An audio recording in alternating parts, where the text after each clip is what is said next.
Welcome to the ADLR Podcast, episode 99.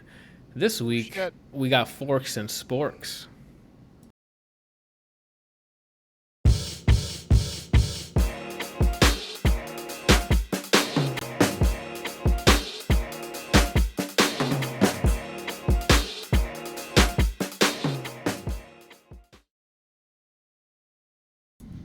Yeah, that was definitely a pre-show thing before everything came up. Johan in the chat, what is up? One more episode, you know what that means. Falling down the stairs stream. We're not doing that. No one is falling down the stairs. What am I talking about today? Housekeeping.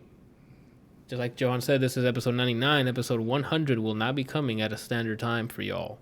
We will be recording it Friday, which would normally come out for the public on podcast services, so it'll probably go up on Saturday, depending how sober I am. Is it this Friday or next Friday? Next Friday. The weekend, Yeah, not this one. We're not doing 2 in 1 week. That's not happening.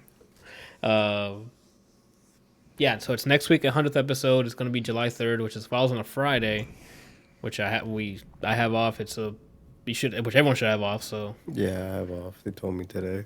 Yeah, it should. That's like a America holiday, I guess. Yeah, we're gonna have some brewskis. Just shoot the shit for a while. Maybe do a review or two. Because by that time, I think I'll probably be finished with Last of Us. So I'll throw that out there and we'll see what happens. Gonna get sloshed. I don't know about sloshed. Shannon's gonna move out. I'm gonna be happy again.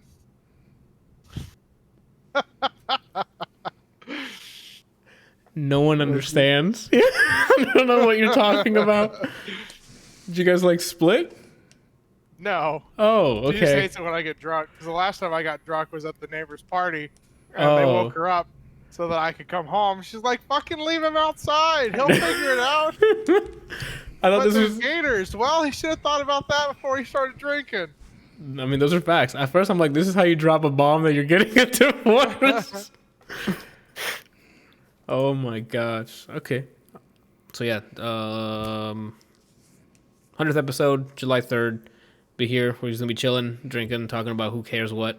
And in the meantime, you can go to ADLRplays.com where almost all of my content's there. Links to the merch stores there. Up to date, all the video uploads I got going on currently. Starting today, a weekly series called The Last of Us Part 2 playthrough is going up. Today's first episode's up. You get the nice introduction of the second game. And I think I'm going to be switching to a weekly for each game. So Monday right now is slotted with Last of Us. And then if I do another game, I'll put it on the remaining of the days. That way there's more variety throughout the week instead of just, he's just going to be playing this until it's over. And then the next series starts, so I could have more stuff in between if people don't give a shit about a certain game. Extra Life, that's right. There's also Extra Life link where you can donate your cash money to the Arnold Palmer Hospital for Children, which are a good cause.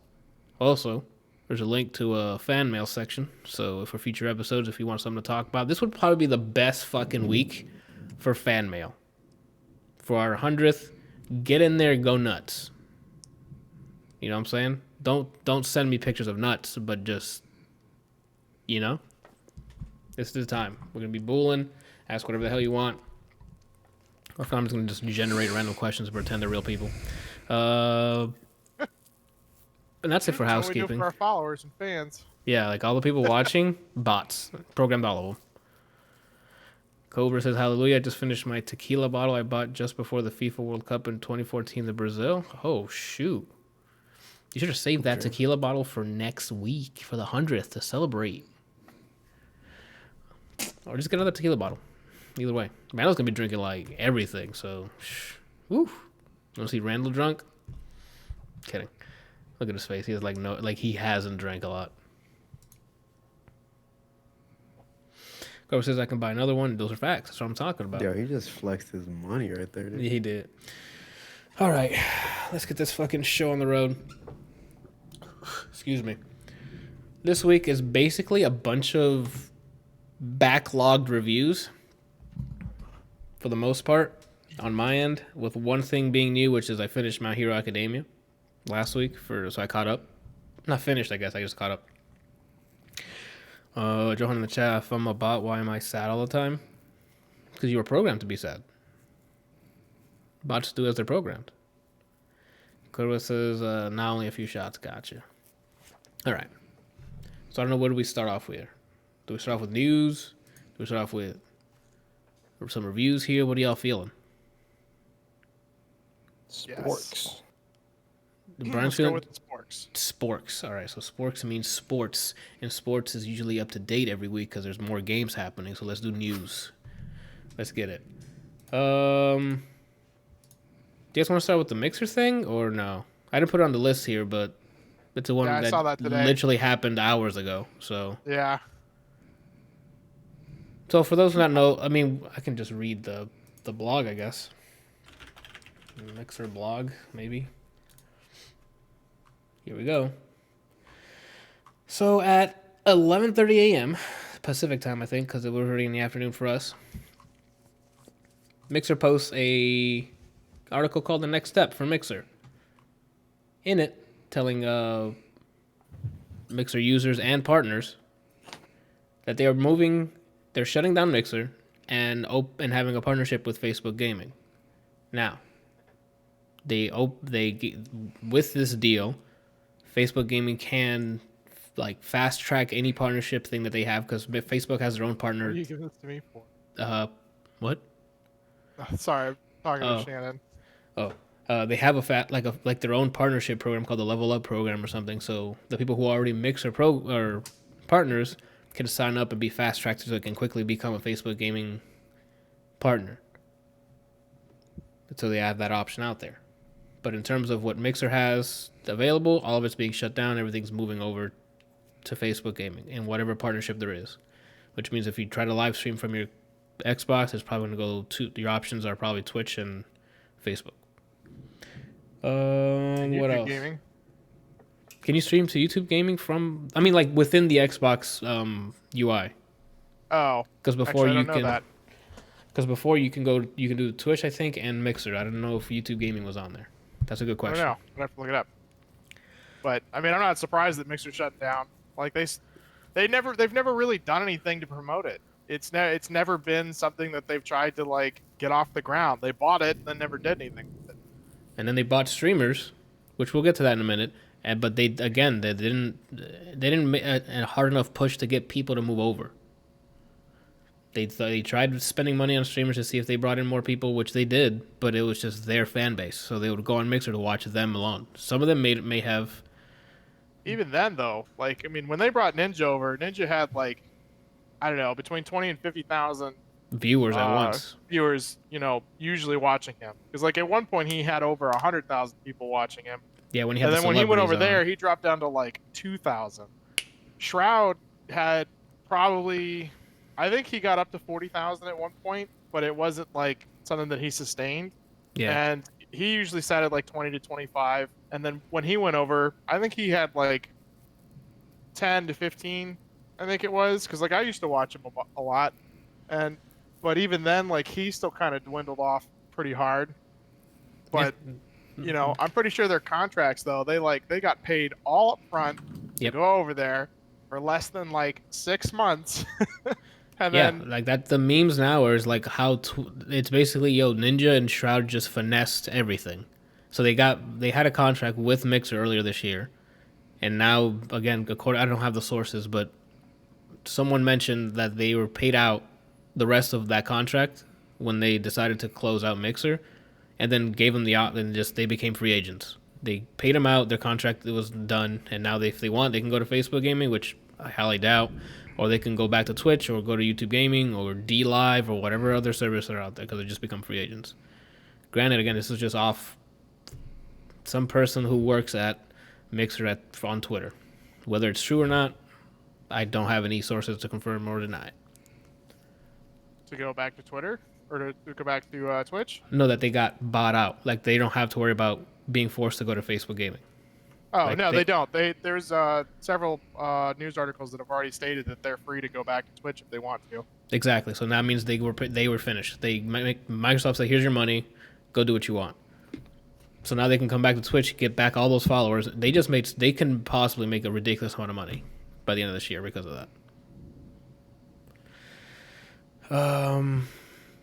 Yeah, it sucks because a lot of the people who are on Mixer who've been dedicating who knows how much time of their lives streaming on Mixer, getting the following they got to sustain, are now the rug's been pulled underneath, and now they have a choice to go to Facebook gaming, which has what viewers. I have never gone to Facebook to go watch game streams.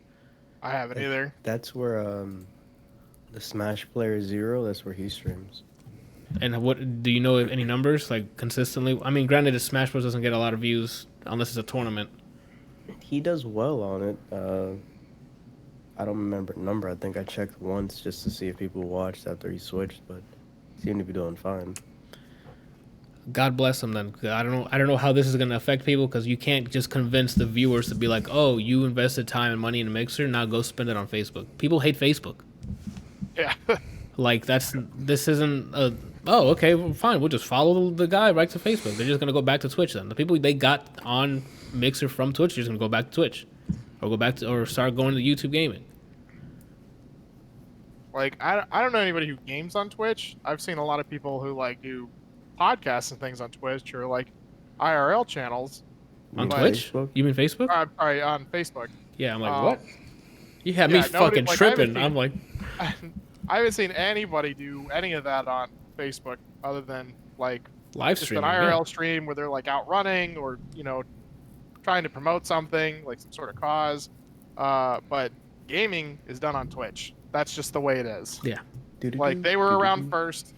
Microsoft didn't do shit when they bought Mixer. They were just like, hey, we bought it. It'll sell itself. No, it won't. Twitch has already been around for 10 plus years, and you haven't done anything with it. The craziest things that one of the first things I did after I started reading after this, I'm like, let me go check the stocks. And like the first hour, Facebook's was down and Microsoft was up.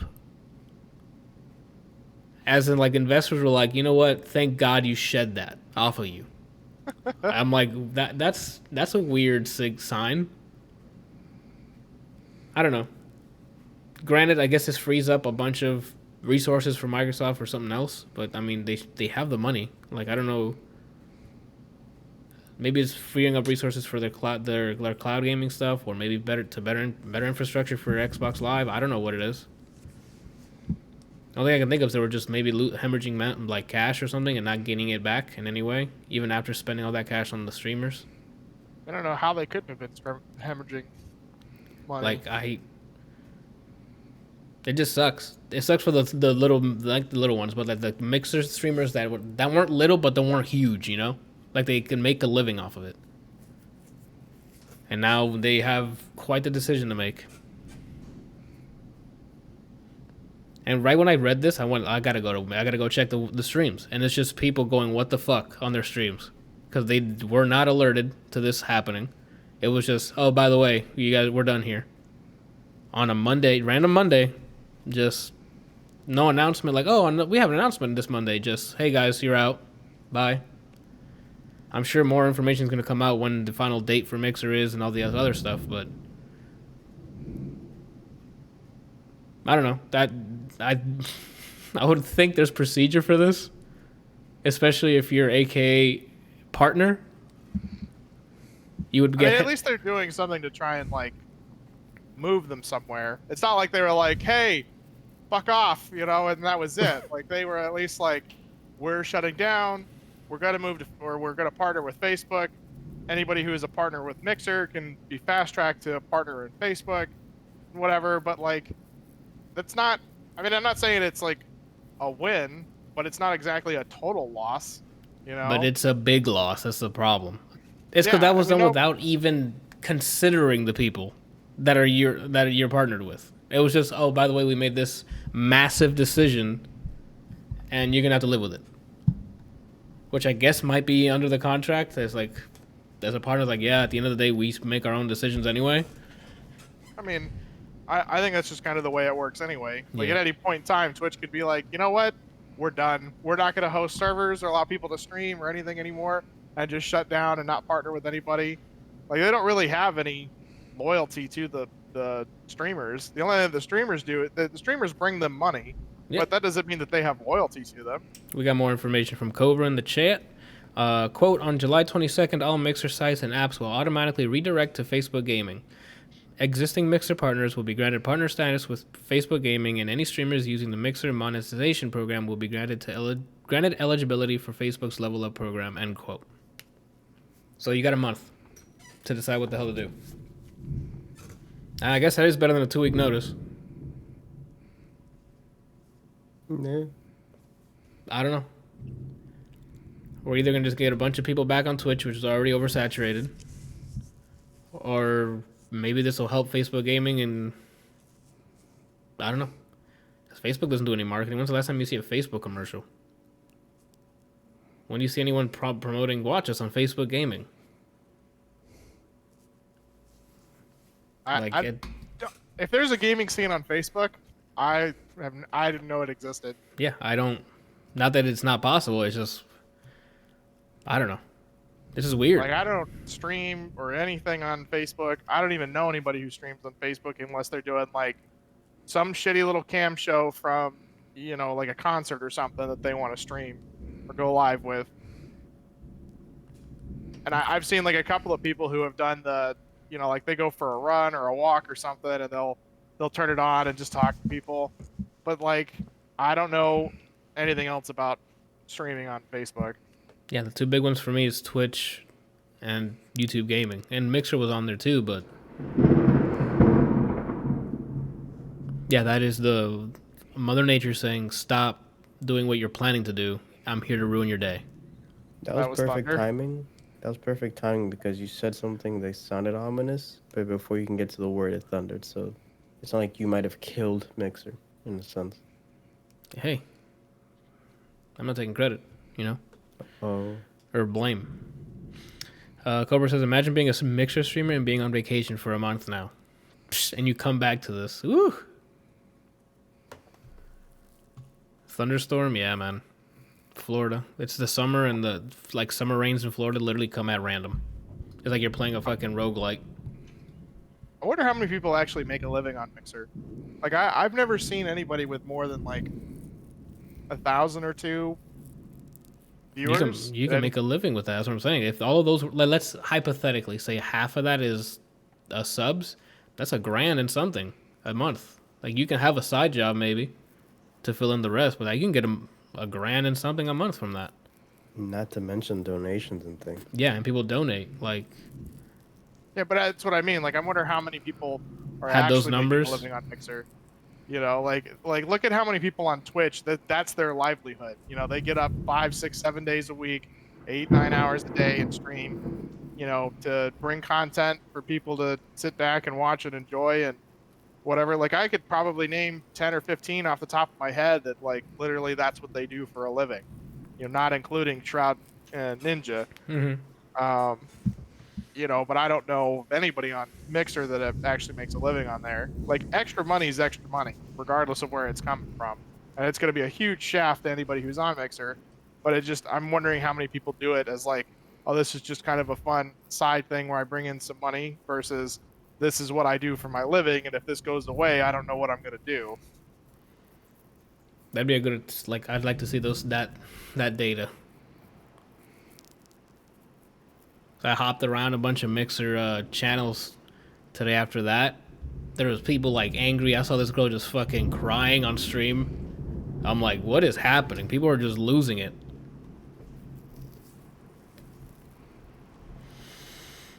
Corva's right. Your platform needs to offer something better than the competition. Did the lights just flicker? So, PSA for anyone, while you're watching this might just fucking shut off in the middle of it because fuck me. You know? I mean, when and where? Yeah. Shut my computer off. I'll be right back. All right. Randal will be back. He's gonna go shut off his computer. I'm not taking the risk. I don't have A power surge. yeah. I need to get one too. Do you know that you're supposed to change out surge protectors? I did I not. didn't know that. After So how apparently long? they wear down, like, the little switch Yeah. that you plug in like everything to. Yeah. Apparently after 2 years they're not technically good anymore. Oh. Like they still work, but there's like a high chance of failure, which I Oh. realized and found was interesting. I read it on Reddit the other day about one of the Today I Learned, and they highly suggest replacing them like every 2 to 3 years. Oh, then I think Expensive though. I'm due to it. It depends which ones you get. You can grab a decent one for like $30, and you can plug in this like a bunch of stuff. I gotta go replace them because I think it's definitely been more than 2 years. So for the ones I'm using. So Godspeed to my hardware then in a couple minutes when the fucking lightning hits directly on my home. Make sure to unplug your Stadia Do you first, just to make don't sure. have one? Yeah, I have one, but he's saying that you have to replace power surge stuff every 2 years, ish, and it's been way longer than that since I've had this. What So about the what is it called? The APC? I don't have an APC though. I just have a No, I little mean, strip like, that has a with surge with protect. Oh, I don't know about that. I would imagine so because it has a surge protection in there, and that it uses that to detect whether there is any power, and then it switches power to the battery. I would imagine. I'm not an electrician though. Or what? Sorry. What triggers the battery backup? The power surge, right? Yeah, there's an internal breaker. So what happens you're talking about with the battery backup, there's an internal breaker, just like you have in your house for when you flip a breaker. Yeah. Because you have a short or something. Yep. So what happens is the breaker flips, and then it has an internal battery that stays charged because it's plugged into the wall, and we'll use that until it's dead. Mm-hmm. I figured. Cobra says he turns off his PC and removes the plug. Did you remove the plug, Randall? Oh crap! Really? I mean, You gotta take out the yeah, plug. That's if you like- want it completely safe, you have to take out the plug. Turning it off is just you're not using power, but it has a direct line to the. If you want to be safe, you have to lock your room. Oh Lord. Well, the thunderstorm kind of derailed this. So yeah, Mixer's basically saying goodbye and moving people over to Facebook Gaming. Does that mean like anything that is connected to too? As What? long as it's not plugged into So the you know how, wall, like, it's your fine. monitor is connected to your computer. Uh-huh. If I leave my monitor hooked up to the wall, I mean, You the just take it out of electricity. the wall. Yeah, take it out of the still wall. go through the monitor That's to the electricity. Yeah, that's all linked together. It's all soldered onto the same board. Randall doesn't understand how electricity works, and I don't expect him to, but Cobra said he saved you a lot of money. Say thank you to Cobra. Maybe he's Wait, doing it intentionally so that he can buy that new computer. Cobra, are you listening? Yeah, he's definitely listening. He's a Thank real you, one. He's thank been- you very much, man. You saved me a lot of money. There you go. You should celebrate and invest that money in just a bunch of copies of Skullgirls. That's true, man. It's what Cobra would want. Yeah, he'd want that. He probably wants Actually, a I think what copy. he would really want is just to watch him stream Skullgirls. Yeah. Fucking got him, dude. If you're really lucky, he might even donate towards the stream, so you even make money. You Oof. know. Even more copies. I don't think he even It's has a his cycle. donation link set up. Does he have his panels yet? He goes to his channel. He has panels. I've had panels for a while. Yeah, he's had it for Brother. about like a week or so. Oh, yeah. Where the streams for the last week. Ooh, whoa, that was a drive-by woo right there, bro. I'm pretty sure. Pretty sure he said, "I'm just waiting to get my panels done Panels are before I done. start streaming." I did not say that. I'm pretty sure we have a clip of it somewhere. I mean, we can I'm check pretty the tapes. sure the definitive reason as to why I haven't streamed consistently is because I would like to get a camera. And You then have we a go camera. into we go into this whole spiel about, oh, you can use your phone and rinse and repeat. I don't understand the problem. There's no problem. You have an Kelsey. iPhone, don't you? No one ever said there was a problem. There's a difference between not being able to do something and wanting to do something a certain way. That is the difference. Are you I gonna buy understand. a DSL? What is it? DSLR? Yes. You're gonna buy a DSLR. Yes, look at him. Why is that sounds like foreign to you? Well, I mean, I already needed a camera anyway. Just the camera. I'm not just streaming. using it for streaming. I'm using it for other things too. All right. Onlyfans.com/RandalVerde. I got some sneak peek content that he got for you guys. Woo! Remember the shotgun cock? If I have an OnlyFans, it's gonna be some behind the scenes on how I do my art. It's gonna be behind the scenes, all right, Randall. It's gonna be behind the screams. Oh. Okay. All right. I don't think that's his real pen. Cobra's is telling you to go mirrorless Oh, I am. What is that? Like something for the camera? for the camera. Yeah. Yeah. Is that the little thing that comes out that you can see yourself? Cobra says DSLR's dinosaur technology. Oh shit. He said you're old. All right. So that's the Mixer news. I guess we can go to some hype news. I guess we'll go into the YouTube one, right? The YouTube one. I'm talking about the. I'm sorry, not the YouTube one. The Smash Bros one. I'm stupid. Hey, I dude. didn't see anything about YouTube. Please tell me. No. Well, wait a week. Ninja moves to fucking YouTube gaming. Don't worry, YouTube's gonna have something to say in a bit. Where am I at here? I forgot to bring up this shit. So yeah, they announced today. I completely forgot that was today. A Nintendo Direct for Smash Bros. To announce the new character for Smash Bros. Excuse me. Yeah. I'm in the wrong area here, like completely. They can't move my pants down again. Oh. What happened? You said, oh, like, yeah, you couldn't hear me anymore. No, your pants down. I was there. I'm just fucking up, Randall. That's what I'm doing. It's Min Min from Arms. That's not the title. YouTube.com/4567Q. Nope. That wasn't even the right number. What we got? Yeah, we got that there, and then we go to studio mode. Hold on, this production in real time is difficult. You know what I'm saying? You know. Stop adding stuff already, Kelsey. No. Why does he keep adding stuff? I don't. What are you adding? Oh, I'm not. That's not a video. I can't get a video out of that, so like I can't help him there. And it's not even showing. Am I dumb? All right. So yeah, Smash Bros. Announces Min Min from Arms into Smash Ultimate. Yeah, I don't know why I thought I was gonna say Smash before. Brian, take it away, because I don't know any of the intricacy. I just saw her play a little bit in this trailer, and I'm like lit. And I saw some of the stuff they announced, like the DLC, the Mii Fighters, which are the spirits. They're updating the spirits so you can rematch other challenges. I think it is like you can redo the spirit challenges. They added the ability to swap certain spirits with their actual Mii Fighters. So like the one that if you're going up against Cuphead, before you would fight Mega Man in a certain costume, but now they swap him with the actual Mii Fighter that's dressed up as Cuphead. If you own it. If you own it, I'm sorry. Yes, thank you, Ryan. If you own the Mii Fighter, and then what else did they announce? And then they announced more Mii Fighter costumes, the ability to rematch any spirits you did to get a high score. Oh, that's that true. matters. And I think that's it. And the Mii Fighters were Heihachi, Vault Boy, the Ninjala. No, not Ninjala. That's the game. It's the Ninja one. Ninjara from Arms. There's a fourth one. The Splatoon ladies. Oh, Splatoon.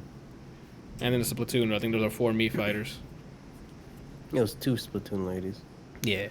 From the short trailer that you're seeing now, if you're watching the video, she looks like a fun character. It's definitely a distant, like a keep away character, because the arms. They changed the way, the way you use her. Like her regular A attack is her right arm, I think it is, and the B is left. Yeah. And then the B button is right arm, so you have control of each arm, and you can use them back to back if you wanted to combo them. What's the name of the character? Min Min. Min Min. What else? The special down swaps one of the hands with different abilities. It switches to her hand itself, so one of them is basically like a boomerang circle thing. It launches a bit and comes back to where it is. It's quick, but I'm assuming it's not gonna do much damage. Then they showed the big ass mallet one, which is slow but does I'm packs a punch. I'm sure it has like a And huge knockback or something. yeah, and then the third one's a dragon's face that is decent speed. But then if you hold the button after you let go of it, a beam comes out of the dragon's mouth. Oh,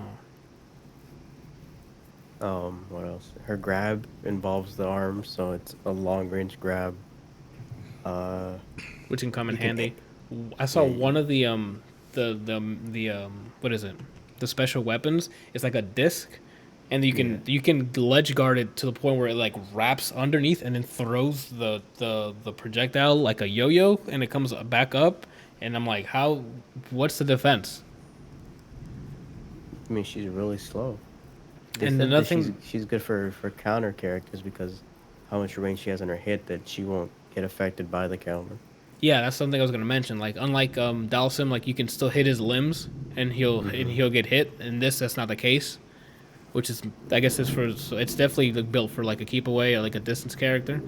Yeah, they give her disjoint hands, which is nice considering that most of the top characters have swords and things like that. For reach, yeah. So Disjointed now you hitboxes. can. I would like to see a match against one of the sword guys then, the parry ones, because The thing is, they don't really rely on parry. The reason why I think she's bad, she looks fun. I want to play her. Just zone and you can work the body from halfway across the level. And that sounds funny to me. those are facts, yeah. She also, I think her up smash or up tilt does like a flash kick that reflects projectiles. And that's a up smash. That's not, or is that Yeah. a okay? Um, One other thing unique about her is that you can use her hands the same way you do on the floor in the air, except without the Yeah. aiming. So if you can read a jump or something or a jump in, she doesn't have anti-air, but you can jump up and do an attack of some sort.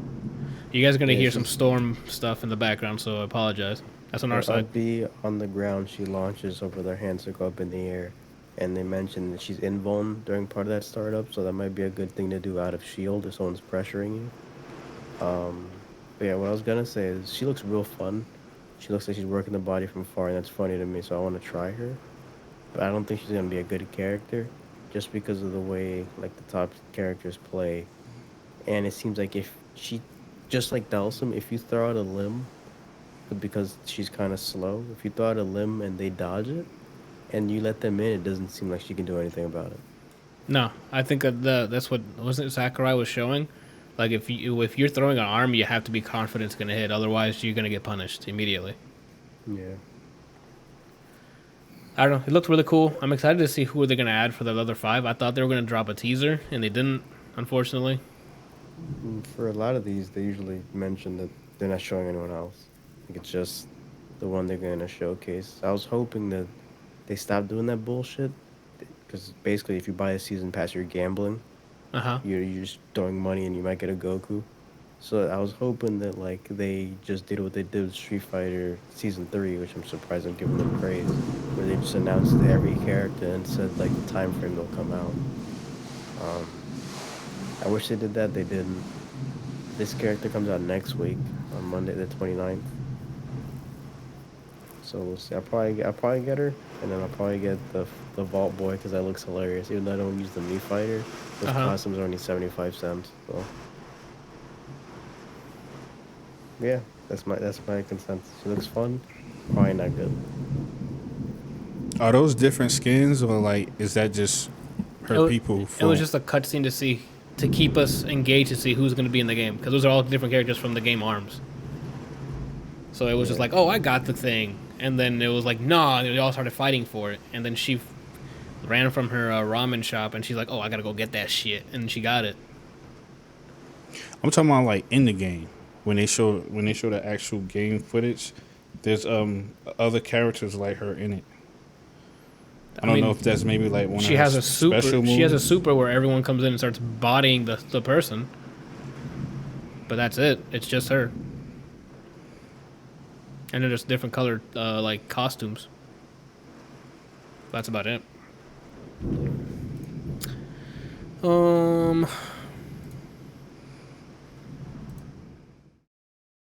Anthony, you're doing great today, dude. This freaking weather's got me fucked up, dude. It's also Monday. I'm Yeah. exhausted. So that's the news, I think. Unless we got something else. Hold on. You added the. Oh, I don't have a video for this, so we can just start. I don't have anything because it's basically For the the Apple. Apple thing. Yes. Go take. So, Apple is just going in all of the wrong direction. Like, I don't understand what the fuck they're doing. First they remove the USB from their computers and just be like, we're gonna make a new one. And does it work better? Maybe. I mean, you could at least plug it in upside down and whatever, and it works every time because it's the way it's built. But nothing has adopted that standardization. Now they're moving away from Intel chips for their CPUs, and I'm pretty sure they're moving away from all GPUs and creating their own version of using their own CPU based on the ARM architecture, which you see a lot in like Raspberry Pis, that kind of stuff. Why? Like, what? It says that it's supposed to be, where is it? Really good for like machine learning. Okay. But like, release a specific brand, release like a subset of MacBooks or something for that. Like, why would you take something that already doesn't work with a lot of other stuff and go completely in the other direction to continue to not work with other stuff? It's probably cheaper production if they make everything themselves. I'm sure it is, but they're not gonna. It's still gonna be a $2,000 computer. Yep. Because they're spending all this R&D to figure out how to do something that Intel and AMD have been doing for I don't know, decades. And I'm not saying cheaper as in the computer is going to be cheaper for the consumer. I'm saying it's just cheaper for them to make. And as we see, Apple fans are literally just bandwagoning. If it has an Apple on it, that means it's better to them, and they just buy it regardless of how it acts. Which that's they're why banking they on bought that. $5,000 fucking monitor with no stand, and then bought a $1,000 stand. Bro, I want to meet the people who bought those stands. I want to be in social distancing, of course, close enough to them so I can hear them out. I want to hear the words, I needed to spend this money on this stand. I want them to say to me, so then I can break social distancing and I can break other things, Like, I could understand buying the monitor. Because, yeah, that's different. Like, I've had artist friends that are like, no, you don't understand. Having a good monitor makes all of the difference in the world when it comes to, like, making certain types of art. But at the same time, nothing that I saw on there was really any different than buying like a $1,000 high-end monitor that you can get from any other company. There's some really good IPS monitors built for developing art. Like, I don't know. Ever since Steve Jobs died, this whole company has just been going to shit. And I don't understand how it's like still making money with a lot of the decisions that they've made. Speaking of Apple, that just see an Apple and they buy it. Today they had their what is it, the WWC DC keynote, where they announced all the software updates for the whatever's coming up, like iOS, tvOS, macOS and stuff. And they're now adding widgets to the home screen. In Android, when someone's calling you and it just drops down like a notification. Yeah. Time to lose our minds. Apple's doing it now. You know how you can just put a widget that you can put like a calendar on your fucking thing and just swipe on your home screen? Mind blown. It's happening now in iOS. People are losing their minds. Like, are we time travelers or something? Because we've had this. It's been available. You can do that now on his phone. You can't add widgets, Randall. No, I'm talking about the stuff you just mentioned, the notifications and all that. No, when someone calls you, it takes up your entire screen. Yeah. When someone calls it, it just... Want me to call you to test it? Whole screen. I can call you right now. I'll show you how behind everyone is. Oh shit, he just called you a fraud. Let me show you, Randall. Let me show you a little something about... Unless the update was today and you got it. Go for it. No. Yeah, I mean, yeah, it's going to take the whole screen up. Wow. Did you see that they're also now releasing picture-in-picture? You know, something that Samsung's been hold doing on. for the last 8 years. No, not Sam. And the entire OS Android, supports. Let me show you this. Yeah, just run a YouTube video and then just hit the. And just hit home. Fucking Christ. Oh my God, dude. Their newest version of the iPhone, the SE or whatever, apparently Look, a is video bringing playing. back And I can just do whatever the fuck I want. Welcome, Apple. Welcome to the future. Okay. Don't get me wrong. Apple is always behind on features. But what usually happens is somebody in the Android community or the PC community comes out with this great idea, and there's all these early adopters, investors, and then Apple takes it and goes, we're going to wait a few years and actually perfect it, and then re-release it. They've done that with back in, was it 2005 or 6? There was something that I can't remember what it was, but there was something that was released, and then 3 or 4 years later, Apple came out with it, and it actually worked. Kind of like with the iPhones, you know, because they have their own iOS, and it's based off of the Mac OS. You know, when Windows tried to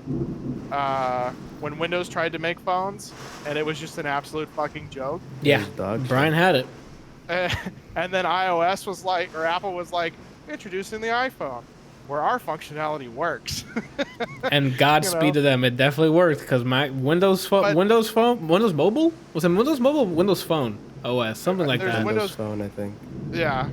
Oof. And I feel like that sense of development worked when everything was really new. Yeah. But they're not making huge strides like they were 10 years ago. Everything is just kind of here. And yes, they're making big strides, but it's nothing like, oh my God, I can see your face on my phone. I have apps. I can make phone calls and talk on Skype and, you know, browse the web, not just take pictures and text them on this little fucking flip phone that's this big, you know? Yeah. Everybody has a fucking iPhone or an Android, you know, like a smartphone, for the most part. It's just very common. Cobra says he's just using his iPhone and an old iPad at this point, got rid of his Mac Mini. Again, you like using iPhone, that's fine. Do not walk around here like they're giving you gold from Asgard. No. Because, they're not.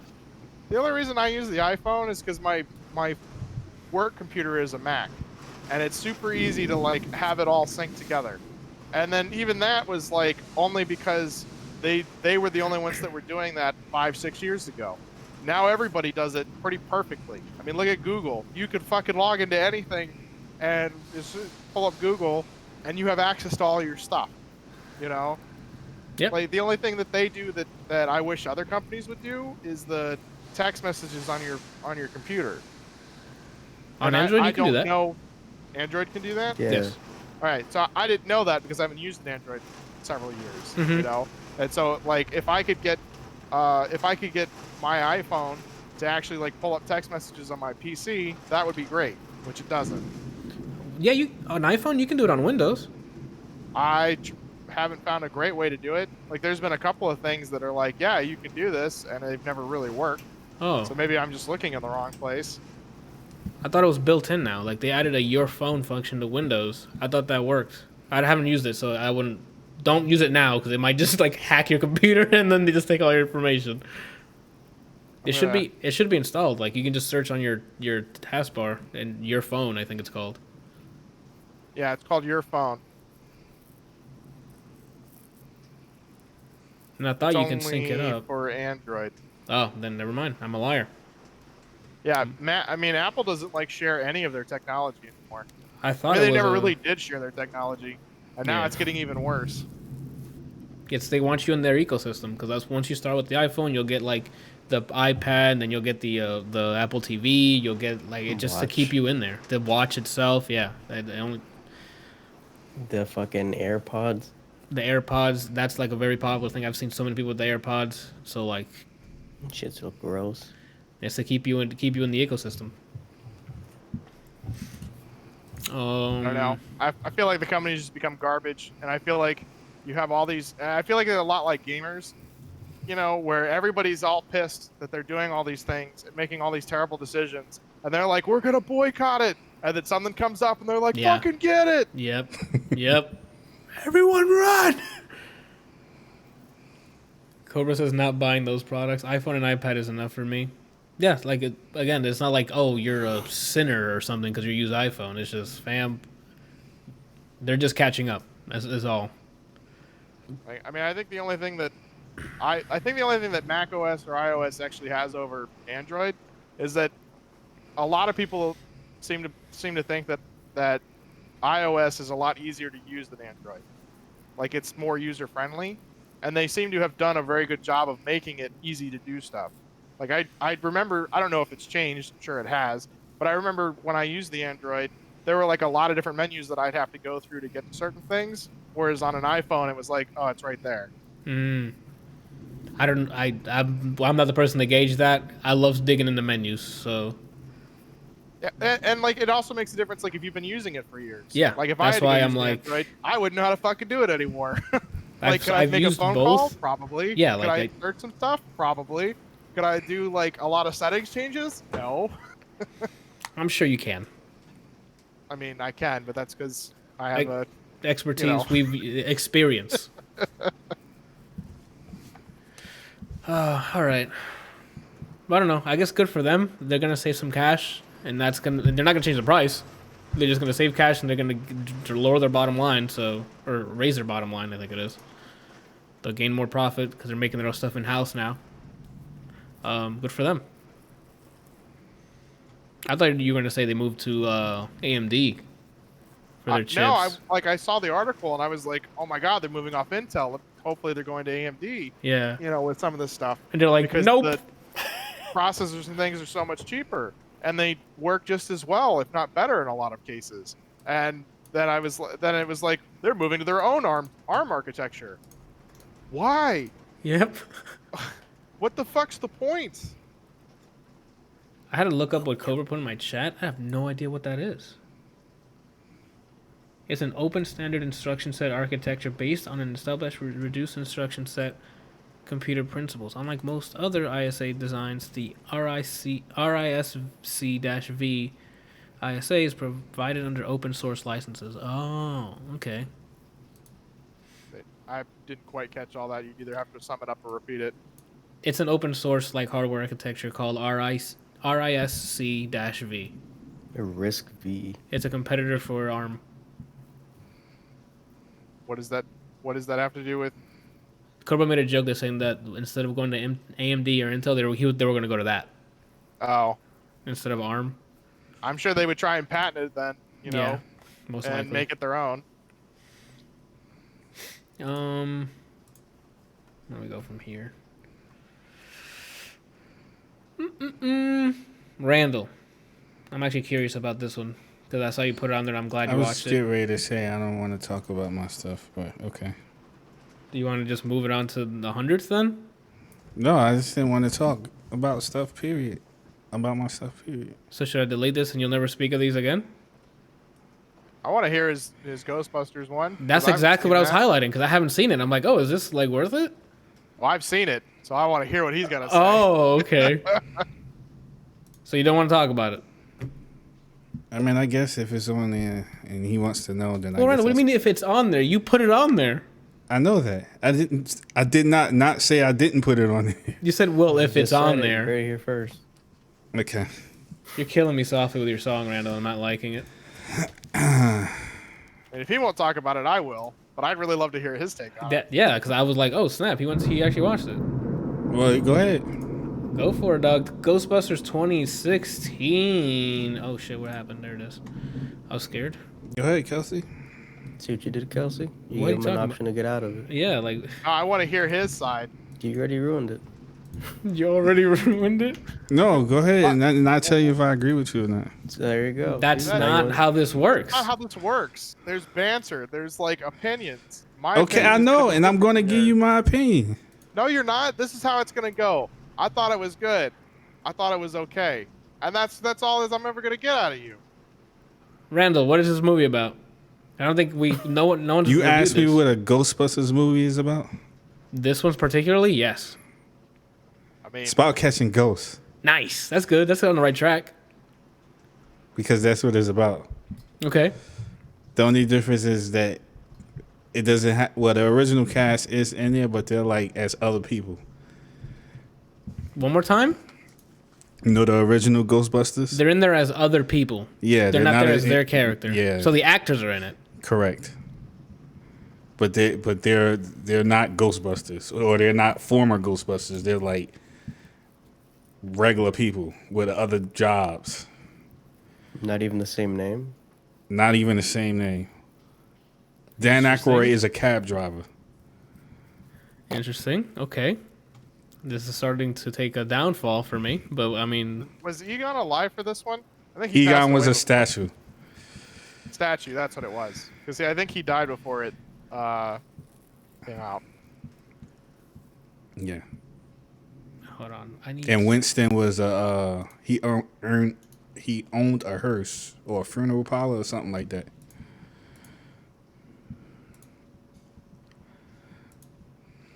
Hold on. I need to flip this just in case. What I really wish I was talking about was Ghostbusters Afterlife, which hasn't dropped yet. I think I What's fixed that it. one? That one is a continuation of the last Ghostbusters movie with the original characters. That's the. But it has to do with their grandchildren. I think it's grandchildren. Yeah. The trailer came out earlier this year, and it was like a teaser trailer, and it showed a bit of the movie. I was telling me about it, like did you like the performances for the ladies here? Like the chemistry was any good? Like is this funny? Like I need more than this guy was a statue and they were just in it like.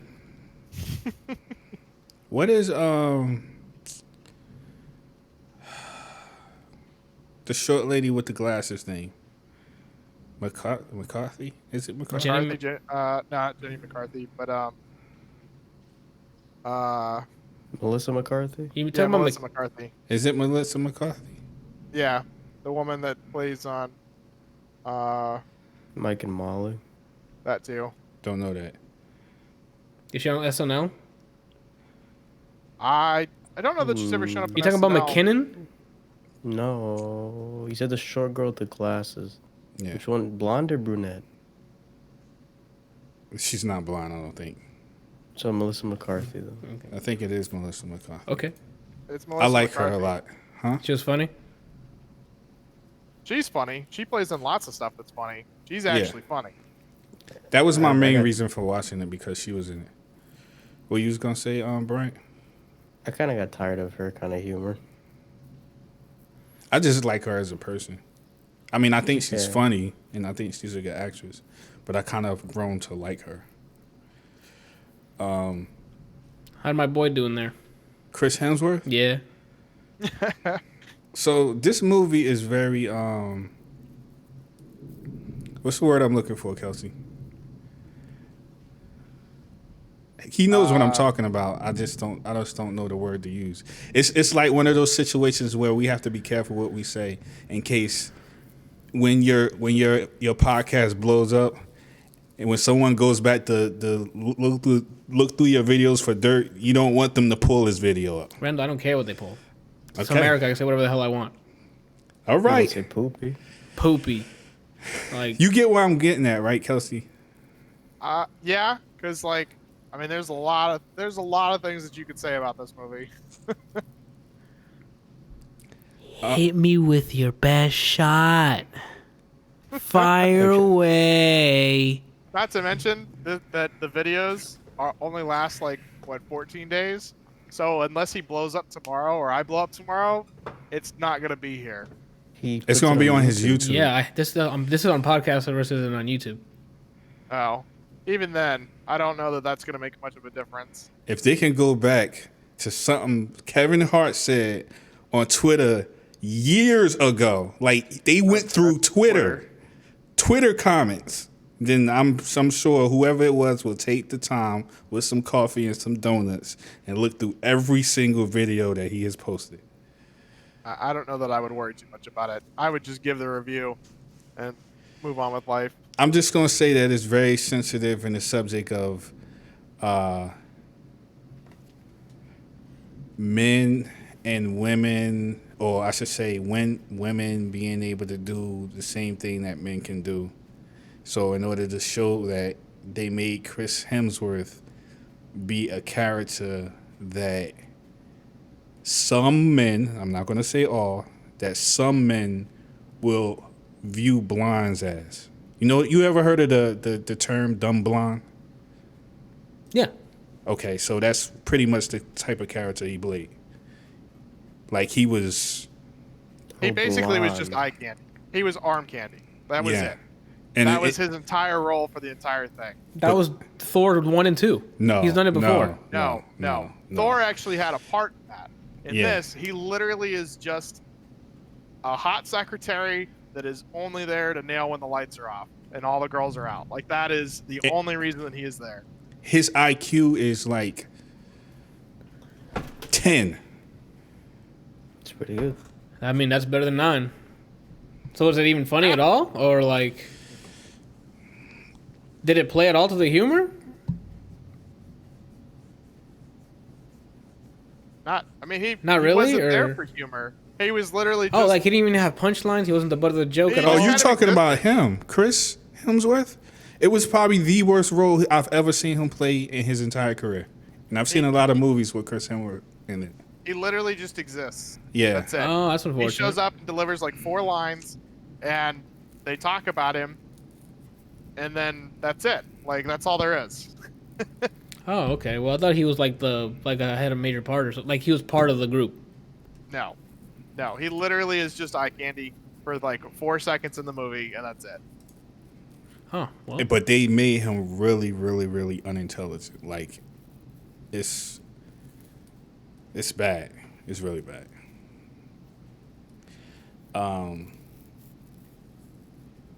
does that bother you? Huh? Does it bother you? No, it doesn't. I mean, I can't see why it would bother me. It's just... Because the whole approach to this, they just made Chris Hemsworth dumb. I'm like, okay. But you have to understand the undertone as to why they did it.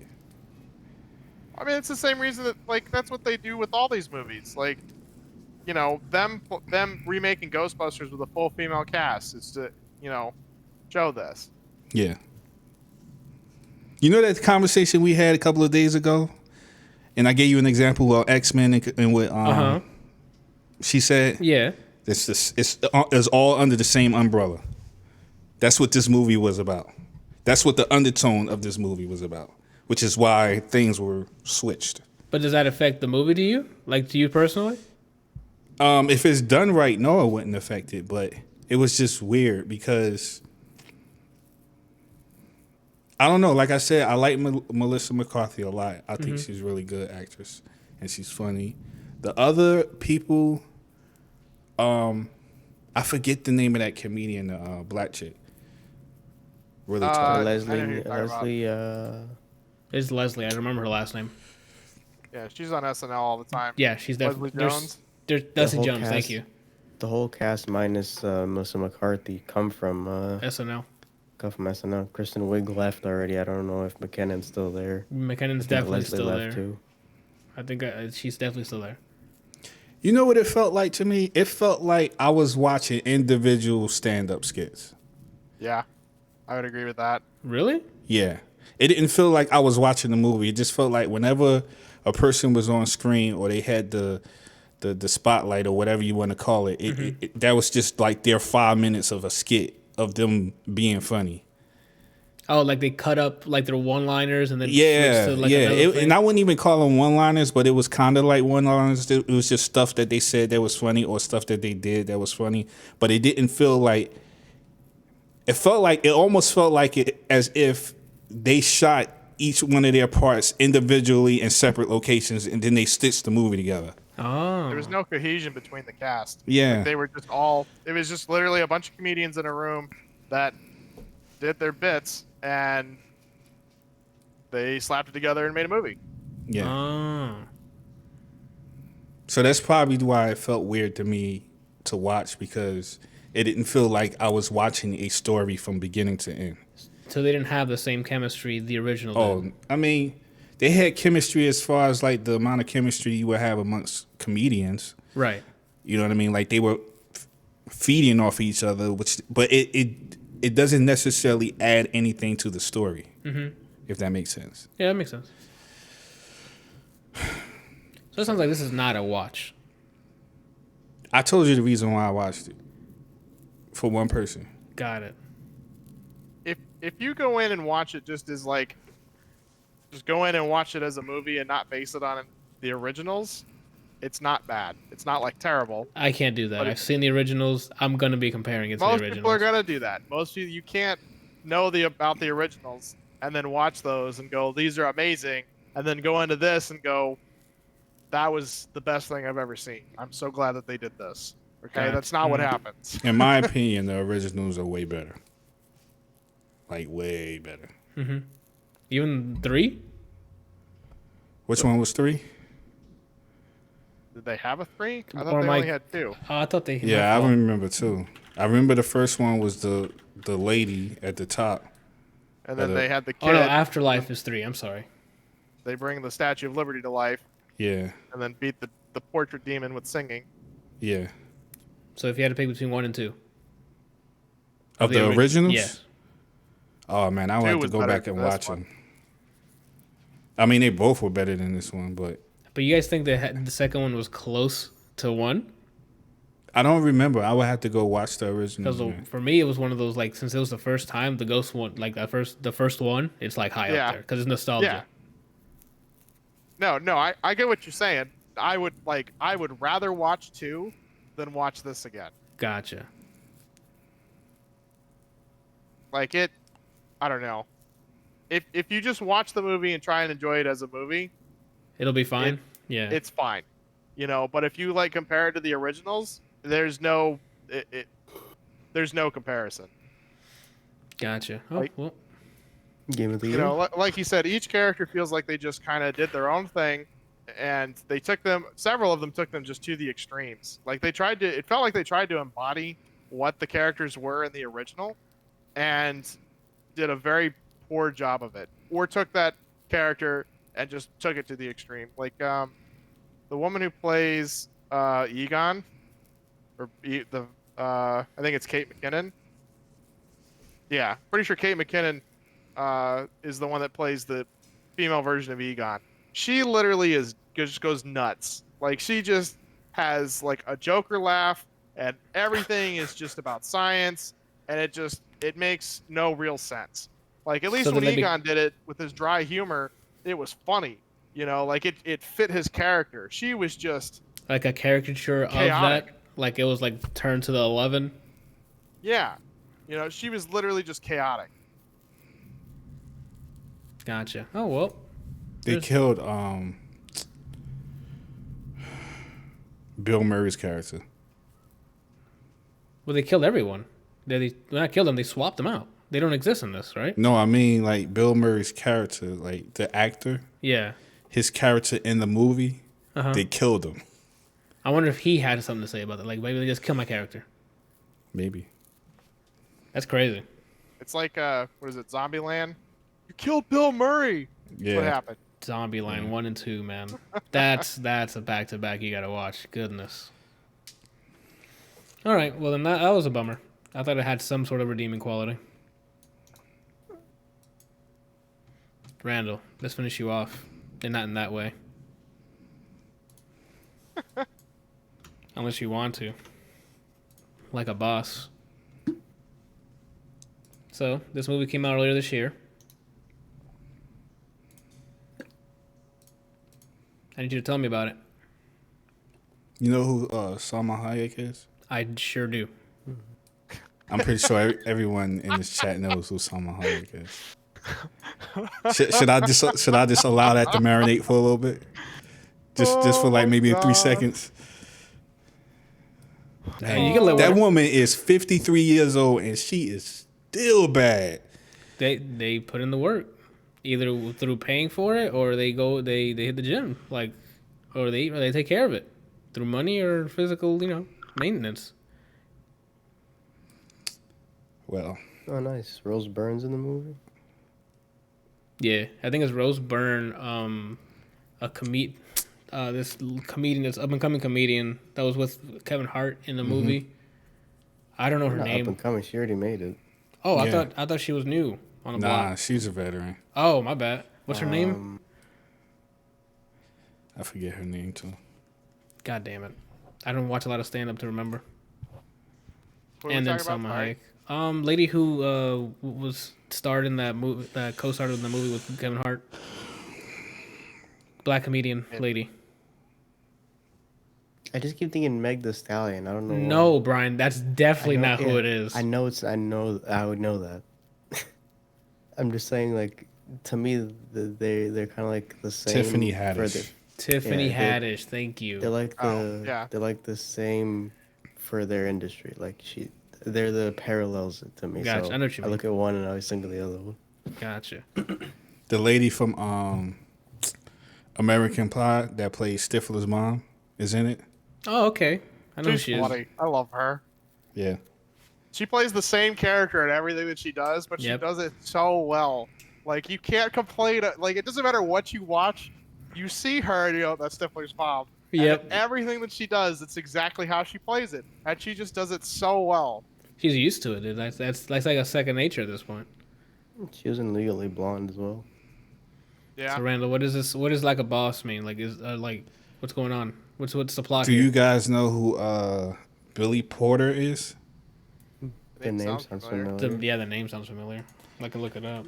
He's one of the main characters in the movie. He's pretty funny. I don't know if he's like gay in real life. Oh, Yes. yeah, he is. Oh, he is? Yes. I was about to say, Yeah. because if he wasn't, he did a really good job. He was funny. He was really funny. What was I going to say? So the movie is basically about Tiffany Haddish and Rose Byrne. Yes, Rose Byrne. Their characters are really close friends that grew up together. Okay. Like childhood friends who eventually open up their own makeup business or cosmetic business. Store. Okay. Store, yeah. And Salma Hayek is like, I'm just gonna say she's huge. Like she's in the same department as cosmetics, but she's but she's already an she's established international. business. Okay. Yeah, she's like She's Mrs. Worldwide. yes. Got it. So she's been monitoring their business because their online profits are like they made like 21,000 in 1 month. Oof. So she wants to. Her main goal is really for her to take over their business, but like in a deceitful way. So her goal is to try to break them up so that she could get 51% of their company. Yeah, to own it. She wants to Yeah. buy him out. Yeah, exactly. So that's basically what the movie is about: is her trying to get in between them two. Tiffany Haddish's character is like more grounded, more like as From far the as streets, like street smart. well, yeah, that too. But when I say more grounded, I mean in the sense that she can't be bought. Okay. You know how like some people eventually sell out. Yeah, absolutely. Well, Right here. Nike, Microsoft, Stadia, right here. Let me know. well, Rose's character is more like what you're saying. Like she's more likable. She's more likely to sell out than Tiffany Haddish's character. So they kind of balance each other out in that sense. Yeah, okay. The yin and yang kind of thing. Yeah. So that's pretty much what the movie is about. Is them going through that whole issue, like her trying to break them up, and then of course they do get into an argument, and they have like their little issue Yeah. where they, they're battling it out, and Yeah, once you told me that, I know what the plot points are going to be. So there's collateral damage. Like there's a situation where like somebody has to fire somebody, and it's like we can't. This person has been with us from ground zero. How Yeah. all that stuff like that. But it's what makes the movie funny is the people's character. Like they're like the guy that I was telling you about. He's really funny, and especially like when they. So he's the dude that they're told to fire, and that whole scene in the restaurant is just hilarious. I don't know what else to say. I would recommend it. I think it sounds like a good time. I thought it was funny. Okay. I thought it was really funny. You guys haven't seen this, right? No. Okay. Nope. I'll add it to my watch list here. All right, so like a boss, you definitely so you recommend it. Yeah. Good. I need to fill out my 2020 movies, so I'll give this a look. I literally have one movie from 2020. Well, Brian, you're not doing what you're supposed to be doing. That's all. You know. I'm supposed to be playing Skullgirls. Oh. Oh yeah. Yeah. Oh, yeah? Oh yeah. Yeah. Oh, yeah? Gotcha. Yeah. Damn, that was nice and quick one, man. I'm proud of you. There wasn't really much to say. Just take the proud points. I mean, if I could say more, I would. I mean, I can bring it back up. I hit a button, that video's back up. No, I mean, there really is. I would at that point, I would be going into plot points. Oh, got it. Kelsey, do you want to go, or do you want me to go through my combo of shit? You can go. It's gonna be. I'm gonna quickly go through my music because I don't have video for music. Obviously, I'm not trying to get DMCA'd. 2 weeks ago, I guess it was 2-3 weeks ago, Kygo, Lady Gaga, and Diplo all released an album each. Kygo with Golden Hour, Lady Gaga with Chromatica, and then Diplo with Diplo Presents Thomas Wesley Chapter 1 Snake Oil.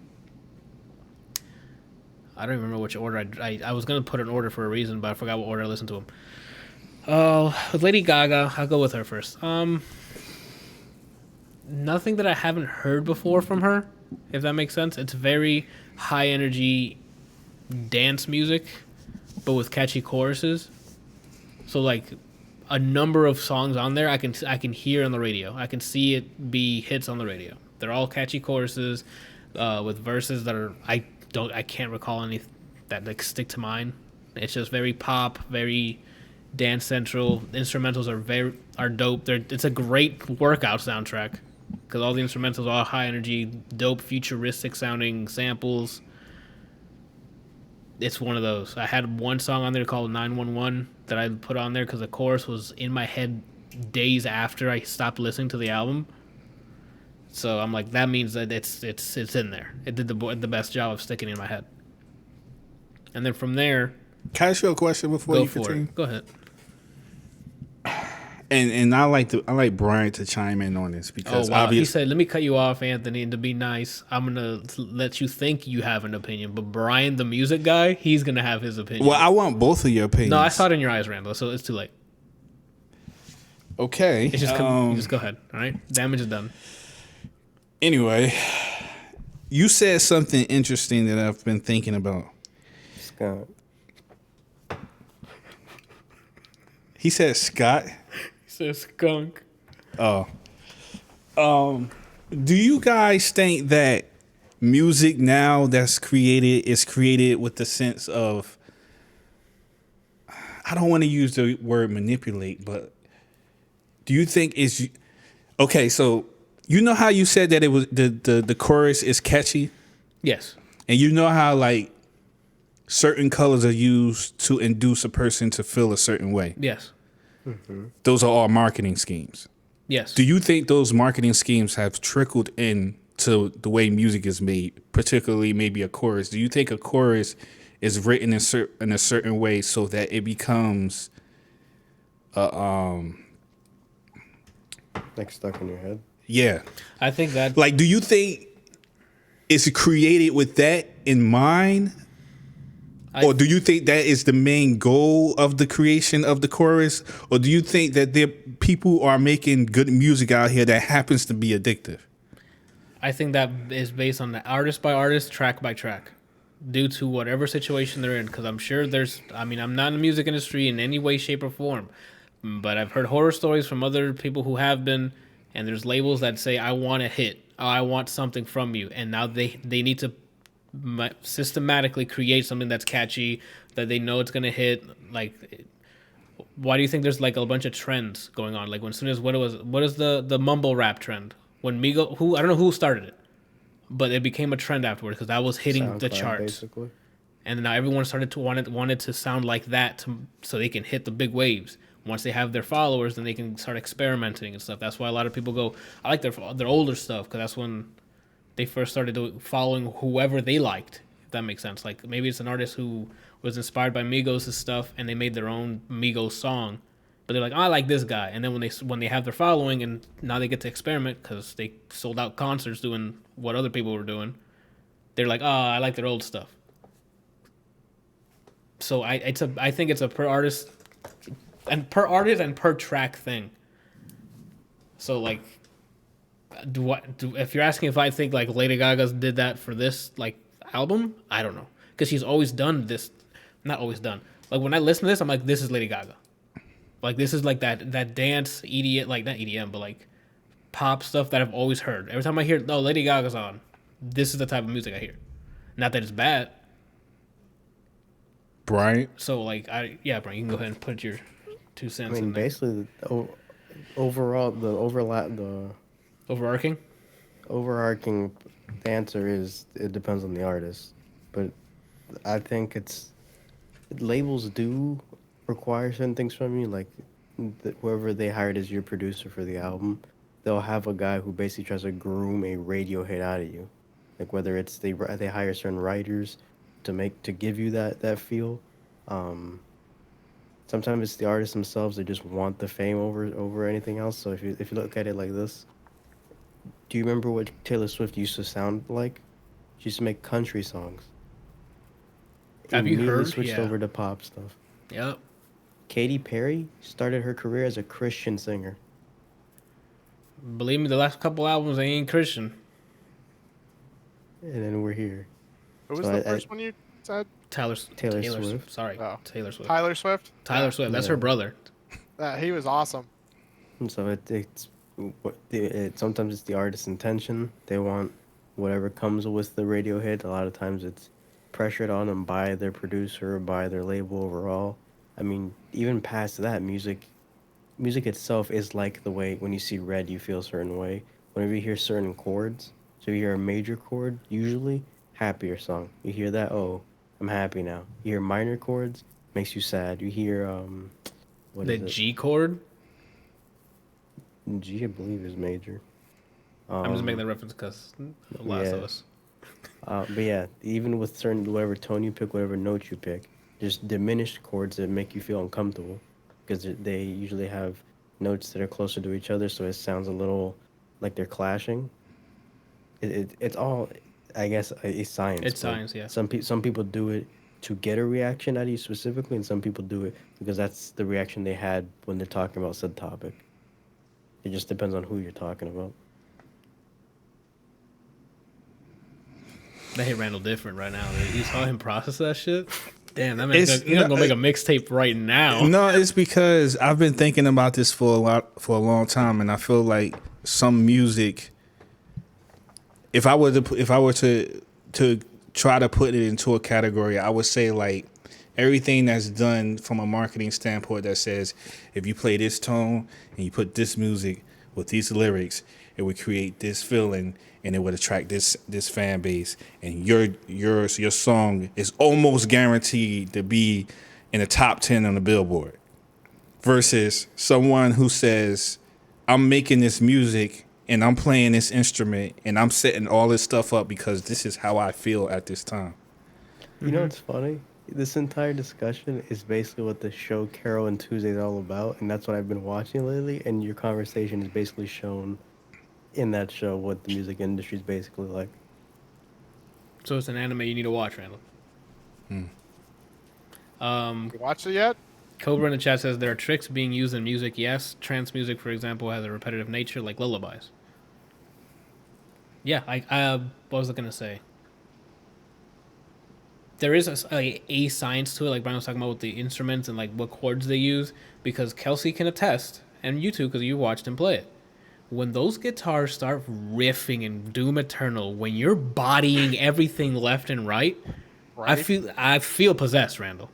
Like that, the devil himself is just helping Okay, you kill all right, everyone. all right. We're So, yeah, going too Randall, far. You know, like when you hear the God of War song or Broly's theme, Yeah. and you're me like, yeah, that's That basically hype mode? Music is a tool to feel however you want to feel, basically. It And you know how enhances to it. manipulate that.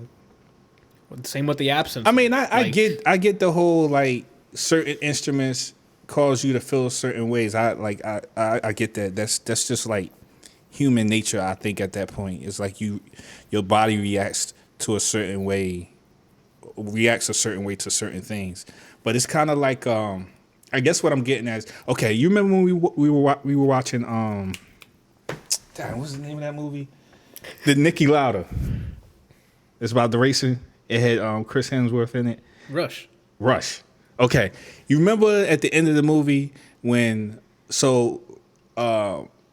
Chris Hemsworth's character would drive and he would race his car. He would race his character. He would race his car.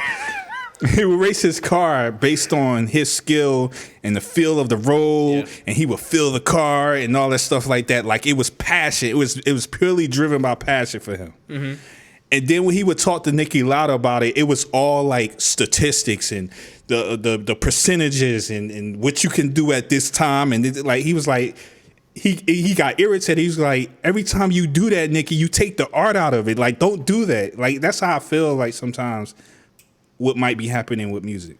It's just two different perspectives. The guy with the passion is doing the exact same thing that the guy with the numbers is. Except the guy with the numbers is studying those numbers over and over again. Where the guy with the feeling is just muscle memory. Yeah.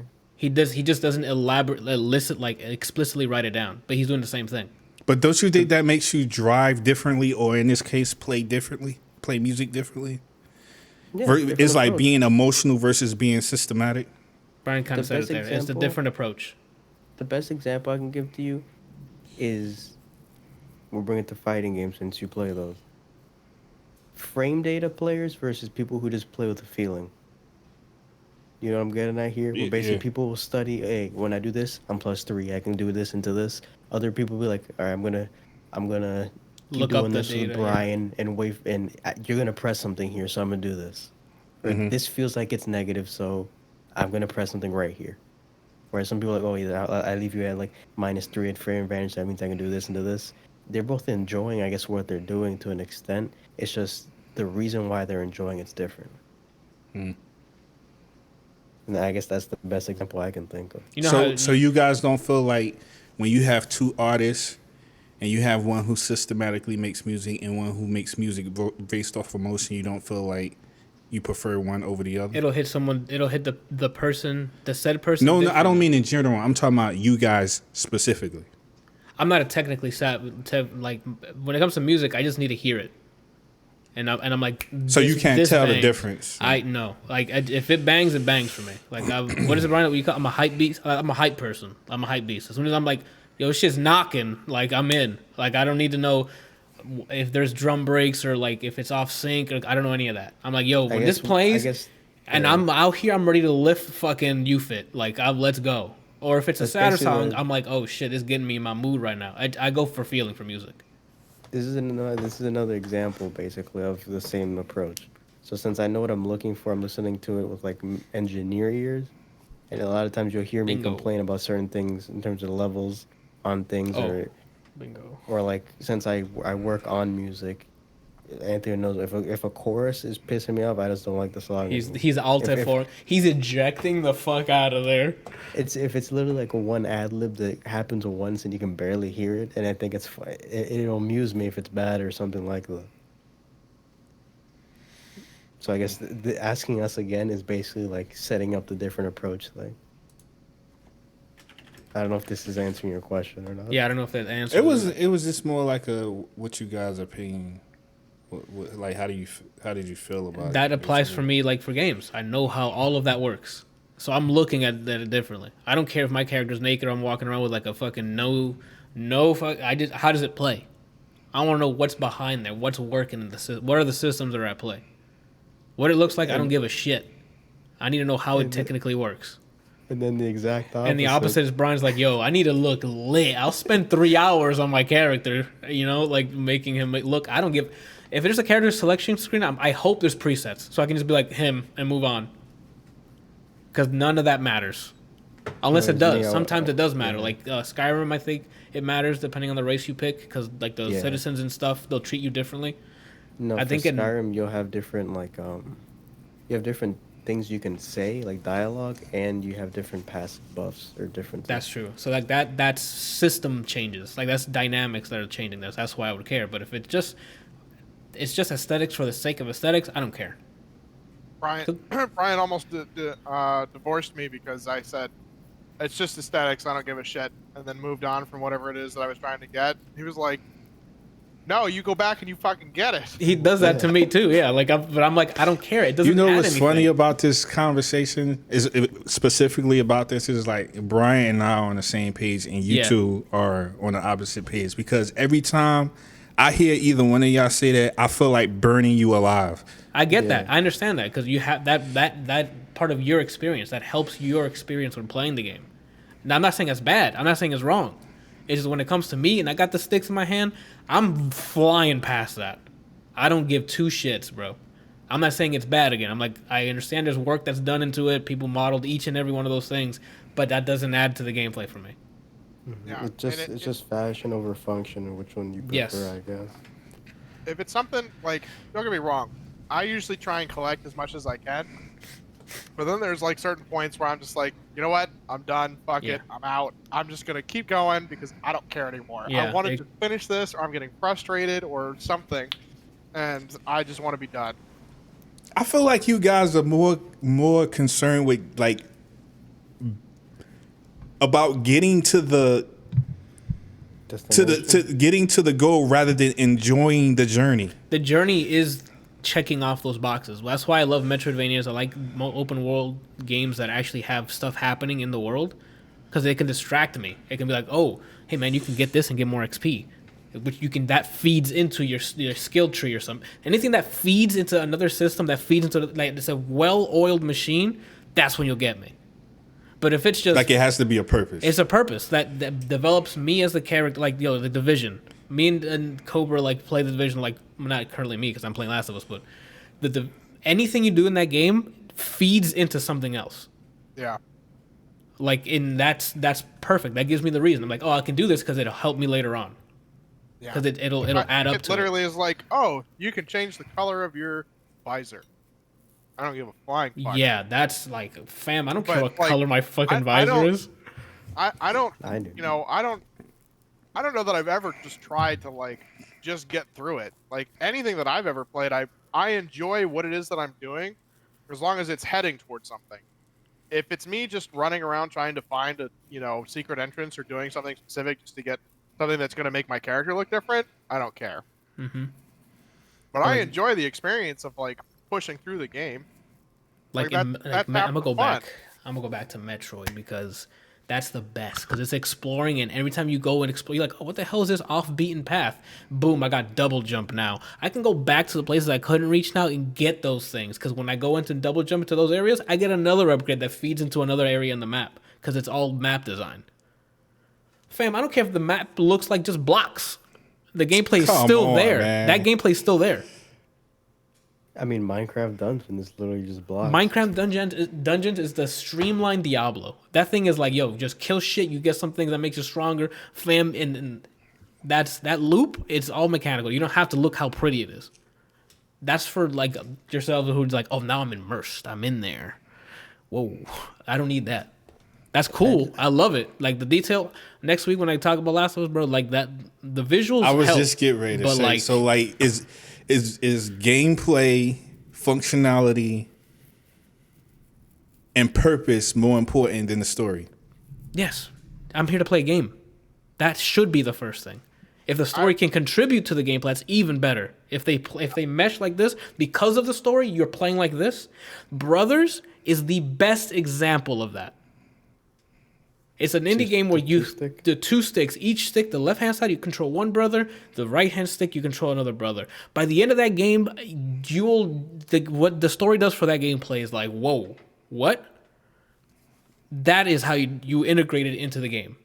But if it's just fucking, gameplay and then a cutscene that tells me a story, then that's not, your story's not fitting into the gameplay. It also depends on how the story is being presented. In like a shooter, if you're just there to just like shoot bitches and take names, who cares? But like, look at Halo. The story for Halo was phenomenal. Okay? Yeah, that Halo was fun, man. I love that story. Like, I wanted to be a fucking Spartan, dude. I'm like, I need that armor. I like armor. There is no story. If they tried to add story, that would be fucking terrible. Like if you're playing a hack and slash, not necessarily, needing to know. Like, look at Dead Cells. Don't really care about the story that much. The story that you do learn is pretty cool. But it's not like, oh my god, this is breaking the game because the story is terrible. No, I'm there to slash bitches and move on. Oof. And it's so satisfying that gameplay. You played Dead Cells, Randall. Yeah. I mean, another good example is we all know Anthony doesn't really play fighting games. Nope. To me, I don't believe Anthony's the story feeds into it. I think you are like me, where it's like a ratio, where the better the story, I think the less you expect from the game, because you don't like fighting games, but Injustice's story was so good, you were enthralled enough to go through all. Yeah. It is So definitely to a me, ratio. it's like a because ratio where that's the Injustice story is like, thank you. This is an actual like arc for Superman that I'm in. It's dividing heroes in a way that's beyond, oh, we're stronger than the other person. I'm a bad guy. I want just to take over the world. This is actual like things humans can relate to. It's rights. It's like political things that are happening. Like that's Injustice story was great. Yeah. So for me, it's like the worse something is, or the better one. Like I say, the better the story. My example of that is Witcher. The less I guess, demand from the gameplay itself, and vice versa. And that's how I see it, at least. And that works towards. I'm not gonna talk about Last of Us. I'm not finished with it, but like that's why I love Last of Us 1. The gameplay was whatever. It was fine. It got you through the next cutscene. Yeah. For me personally, like it was fine. I'm like, okay, cool. I got a nice little stealth sequence. I got by the clickers, whatever. But what's happening with these two characters' relationship? What's happening? Are we gonna make it? You know what I'm saying? Like that's what I was interested in. And that shielded a bit of like, oh, the gameplay is not that whatever, but the story was outweighing it. That makes sense? And now in the new one, the gameplay and mechanics outweigh the story for you. For me, we'll get to it. Yeah. For me, I'm fucking loving Because obviously it ain't the story. We'll get to it when I finish I the understand story, it's all subjective. Everybody here has their different ratios. I get that. And that's just something that's universal. I think I would have an easier time letting go of the story if the gameplay was great than I would the other way around. Facts. Like if the story was great but the gameplay was just fucking terrible, I don't know that I would actually finish the game. There's rebuttals, I think, on both of your guys' ends. You guys remember what was it? I fell asleep on stream playing it. Oh, Hellblade? No. yeah. Senua's Sacrifice whatever. or They're making a second one of that game. That first game gameplay was atrocious. As in that combat was fucking repetitive after the second fight you do, and there was hours afterwards until the game ended. The story I don't know what the hell was happening because I was just too bored. Like that was just, but it got awards for story and stuff. So I'm like, it did something that did not resonate with me. Because I was sitting there going, man, this gameplay is whatever, and I'm like, I fell asleep because I was literally just shimmying, like I think across a waterfall, and then I just body dead sleep on stream. I think Javi was watching. Jeez. And he's just like, what the fuck, you fell asleep? And then he just sent me the clip. The games that I would say it was true for Anthony, where the gameplay outweighed the story outweighed the gameplay, is both Plague Tale and God of War. Oh yeah. For you. Yeah, I would say so. And I really liked the gameplay for God of War and the story. You have to keep in mind you played on a hard difficulty. That too. So you were forced on your choice to, I gotta figure out different ways to kill people. On my difficulty, I went in and just spam square, bro. See, that's like a whole other like wormhole because it's book. Because like that's the thing. Like, okay, can you genuinely say that the gameplay isn't great if you play on easy? I can because you gave me the option. We had this discussion. Yeah, I was gonna say he's just gonna argue like, don't give him the option if you want him to enjoy the game. But like, yeah, if you wanted me to, if you're gonna dumb it down so much that I can just go in there and spam square, like, then that's on the developers, and I kind of agree with that. Like, if you're literally going to, it's one thing if they make it so that you still have to like figure out how to kill different creatures with different like techniques or whatever. I have the example if you need it. Go for it. Arkham Asylum. Doesn't matter what difficulty. Each fighter has a different way of beating them by inputs. Doesn't matter what difficulty it is. The only thing the difficulty added was the removal of when to counter. But if you knew when to counter, after a couple hits when you fight in Arkham, then you're in. Even on the easiest difficulty, it'll just counter now. You can still miss that. You can still get overwhelmed with the amount of fighters you have to hit. But you need to know that the guys with the stun, you need to whip them and then go over or whatever the hell it is. Like they're designed so it doesn't matter what number they change, you still need to learn. You still need to adapt to whatever challenge is coming up. Where God of War, it didn't really do that. It was just a numbers thing. Yeah. It was just, now they do a lot more damage instead of adding a really different hate enemy. games that do that. That they're like, if you choosing a good game, doesn't matter what difficulty you choose it on, it still is like enjoyable to play, and there's still difficulty, but it may be one of those things that there's a lot more lenience. You know, like, oh, you got hit, you didn't just die instantly. You could take a couple of hits versus, you know, like on the hardest difficulty, two shots and you were dead regardless. And on God of War's defense, they did have that Arkham design. Like, there's some enemies you have to attack them a certain way. So it's not like... So you don't think... you do or you don't think difficulties should affect damage? I don't mind... like, that's fine if you affect the damage. I'm just trying to defend God of War because I made it sound like you can just kill all the enemies by just pressing square. You really can't because they're designed a way where you have to, like, stun them or whatever. So that's just to defend that point. But what I'm backing up with Kelsey is, if your difficulty just, oh my God, Last of Us. I'm about to talk about it when I finish it, but the detection on easy is literally they see past this. That's it. Where my hand is. I honestly feel like even the clickers, I think Anthony's character, while he's walking by and they look at him, he just holds up $100 bill and they go. They look the other way. I think he bought them off. I haven't played on for this. I have to find it. I haven't played the Survivor level. I'm playing on the easiest difficulty, and they lowered the detection to the point where I could just shoot them, and they'll be like, "Who shot me?" while looking at me.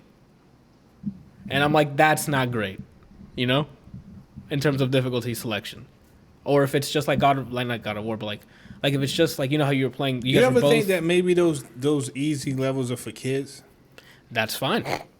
No, it's not an insult or anything like that. But I'm just thinking in terms of like, it shouldn't be because those games are rated M for mature. There should be no kids playing that game. One. So what if a developer tells me that, I'm like, get the fuck out of here. Like, they no. They really explain why. So like for God of War, they'll be like, oh, if you want the narrative without having to worry about things. Yeah, like they'll say that. Hey, you don't want to try that hard. You like the story. You're not a casual gamer, but like if you're just, hey, you're in here not to try. You had a long day at work. You're just trying to kill some Valkyries or let me go or whatever the case is. Go for it. Cobra in the chat says the same thing. Just giving the enemies more health and make them do more damage on higher difficulties is a cheap way of increasing difficulty. That's exactly what it is. Remember fucking Ninja Gaiden? All they did was give him dumb damage for everything when he tried it, and they kill him immediately. And it's like, yes, that's more frustrating, you know? And I guess it is more difficult because now you have to, like, be fucking reacting like you're at Evo. Like, but... I mean, that's why I don't like difficulty level. That's why I like Rockstar games for the most part. Like when they made the old GTAs, there was no difficulty level. It was, you go in there, you better figure it out. I don't know if GTA 5 they added difficulty or not, but I know I think 4 and like the ones before that, there's no, you just play. They designed it appropriately. Johan says Silent Hill let you increase the puzzle difficulty, which is cool. That's different. I never heard of that. What would increasing the puzzle difficulty do? Like, what does that mean? Maybe there's extra steps. Things. Oh, more steps and stuff? Okay. That's cooler. Because if people doesn't like if you go in there just fresh, and you're like, oh, I'm just going to play it on easy. And then you're like, oh, I got this game. I didn't play the new ones. Did they still have puzzles? I never played any of them. No. Yeah. The new ones, Anthony. Oh. You played too, right? Resident Evil. Hill. I said Silent Hill. Silent Hill. Oh, okay, my bad. I thought you he said... You are tripping me out. I'm like, what? I played Silent Hill 1? I'm sorry, I forgot. My fault. I thought he said Resident Evil. Play the games that you've not known about. Yeah, I'm like, I'm literally having a panic attack. I'm like, am I losing my memory? Answer the question. I'm like losing my memory. I'm like, I don't remember playing it. Who sent you? Yeah. Resident Evil 2 had some, but I don't know how they were in comparison in to the the old remake. ones, they were pretty huge. I enjoyed the puzzle they had in the second one and the remake. I don't know. Resident Evil 2 remake, I love, man. That shit was dope. How'd you like 3? It was fine. I don't know. Like I don't know. Maybe because Resident Evil 2 had that new we remade it from the ground up kind of thing, and it felt like oh shit they're really doing this. Like they're making it accessible for me. And then 3 came and it didn't have that anxious feeling. You know, it was just like a really quick paced. Why am I reviewing Resident Evil 3? What are we talking about? You know what the funniest part is? We're on this conversation when Anthony starts talking about Lady Gaga of all things. Oh my God, you're right. That's what I'm like. Oh, what? because I asked him a question Yeah. about music, like the difference in like stuff being organic versus stuff being tailored to marketing, and then somehow that spawned into games. I mean, I don't know. We everything is tailored to marketing these days. yeah, man. That's the goal. As many eyes and like ears and like hands you can get your product to, man. Whatever eases that path, that's what people are doing, dude. You can always watch Carol on Tuesday if you want to see what another depiction of what you're saying. I feel like there's still. Don't you guys think that there's still some studios that are not all about that? Yeah, there's plenty of studios, and especially an ever-growing indie studio. Like there's people who are like. You quitting think CD Projekt Red is one of those? I believe so. Yeah, they literally have been delaying the game Out of First, their they even pocket, show first us- of all. Yeah, There's of no their publisher pocket. besides them that's making that game, if I'm not mistaken. It took years without even showing anything about it, just so that what they show you guys like, and they keep delaying because they're like they have a A like, bar. Yeah, they have what is it? The standard. Like a stand. They have their own standards that they stick to. Even with Witcher 3, as big as that game is, like the first few little DLCs, not like the expansions, they just gave it to you for free. Like, oh here, just whatever. I think companies like that, they're not in there for we're gonna make another Modern Warfare the next year. Yeah, like companies like Activision and EA, they have a machine going, and it's like we got to pump out as much games that we can as fast as So we can. this is what I don't understand. Then, like, okay, so you have these companies, right, who actually care about the quality of the game, and then you have other said companies that are just like quantity. Yeah. Let's just pump them out. Yep. Why is it that these companies have more money than companies like CD Projekt Red? Because people like new. Yeah, but they're still producing trash, and people are noticing it. Regardless if it's new, Randall. So you saying people are willingly People just wanna turning buy over the new. can and going in the garbage and buying it? Randall, you think it's worth buying an iPhone every year that they put out? It's the They same st- reason that they people just are like, want we're new. boycotting the DLC, and then what happens? The game comes out, it's trash, DLC gets dropped, and everybody buys it. Yeah. They just want what's new. They're like, oh my, I want to be part of whatever moment we're in. Like that's just how it is. As human, we just want to be left out. So it's like, whoa, let's go, new one. Let's go. I want to be in that. Like that's just the majority of people, I would assume, is like that. It's the now. Whoa, what's going on now? S7, that's old. Give me that S10. Next year, S11, that's the new hotness. It's whatever's popping. It's whatever they read on blogs or whatever. Like they just whatever they digest. Oh, this is new. It's hot. Let's go. Yeah, that's what Cobra said. News minded, and then FOMO. And then the fear of missing out. Like that. Those put together. That's the state that we're in. That's how I got my first Bugatti. I was like, oh, they're out. That's sad, man, because years ago it wasn't like that. Well, years ago it was different. We're in a different situation. Like back in the day, what they released was gonna stay like that. There was no updates. It's just they gotta make sure this shit is solid. Because if they released a game that was busted, no one's buying it. Period. Now people will buy it and be like, oh, we'll wait for an update. To They an still- extent, Go ahead, sorry. Capcom was the first DLC creator, but they sold you the same game with new characters $60 every time, and you had to hope they buffed your character the next time you bought it. Cobra says Brand- also disposable society. Like, yeah. Brandon, ahead. do you know what Diablo 2 is? Yes. Do you know what year it came out? No. 2000. You want to know what they just did recently in Diablo 2? What? They reset the ladder again. So that they have people. They still have so People many playing. people playing that servers are still going, and people are still like I played it a couple of years ago. You know, like that's because they made great games, and then the expansion that they came out with is amazing. But it was one of those things that's just stood the test of time because it was so awesome. Not like and I agree with you where it hurts to see people that are like, we gotta buy it because it's new and we gotta make sure that we don't miss out. Milestones. You need them. Milestones. Like that type of marketing is what's happening. It'll save your marriage. Milestones. Like that's the kind of. Wally's the best example. Remember when they all wore red and then the one commercial like blue? Blue is the new red. And then like, oh, what the fuck? I gotta get blue.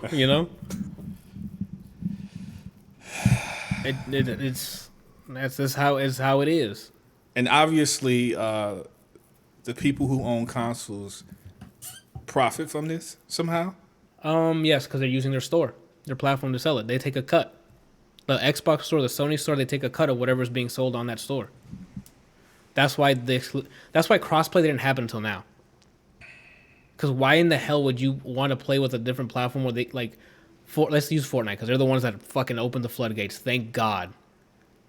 Before, Fortnite would be on separate platforms. They couldn't play with each other. Now, why would Microsoft let people who are on Sony, who are spending or buying V-Bucks on Sony, who's getting all the money is Sony, play with Xbox players? Who they haven't paid a dime to use their Xbox Live service. That's why everyone was like, no, crossplay? No, we can't do it. Impossible. Because money attached to it. Impossible. They just didn't want to do it. Exactly. Because why? There's no money incentive to do it. Because there's a chance of losing money. Because they can be buying all those V-Bucks and stuff on another platform instead of theirs. Because they get a cut of that on the Xbox store. If they sell V-Bucks on the Xbox store and they buy it, they get a cut of it. Which is why, like, Sony exclusives don't hit PC. For the most part. Sony exclusives is different because they own all of it. So the money they get from selling it on their store is just all theirs. That's first party for the most part. Unless they buy. Well, I'm just thinking in terms of if it comes out on the console and it also comes out simultaneously on PC, I would think intelligently most people are going to go steer towards the PC, which means that they get a lower cut because it's going to be on Steam, and they have to pay Steam to keep it on that store. Yeah. So they would have a lower cut. It's cash, man. All the decisions made is cash. It stopped being about the games and the fans and things a long time ago. Once they saw how much the gaming industry was potentially making, look at these fucking tournaments. $3 million for Fortnite?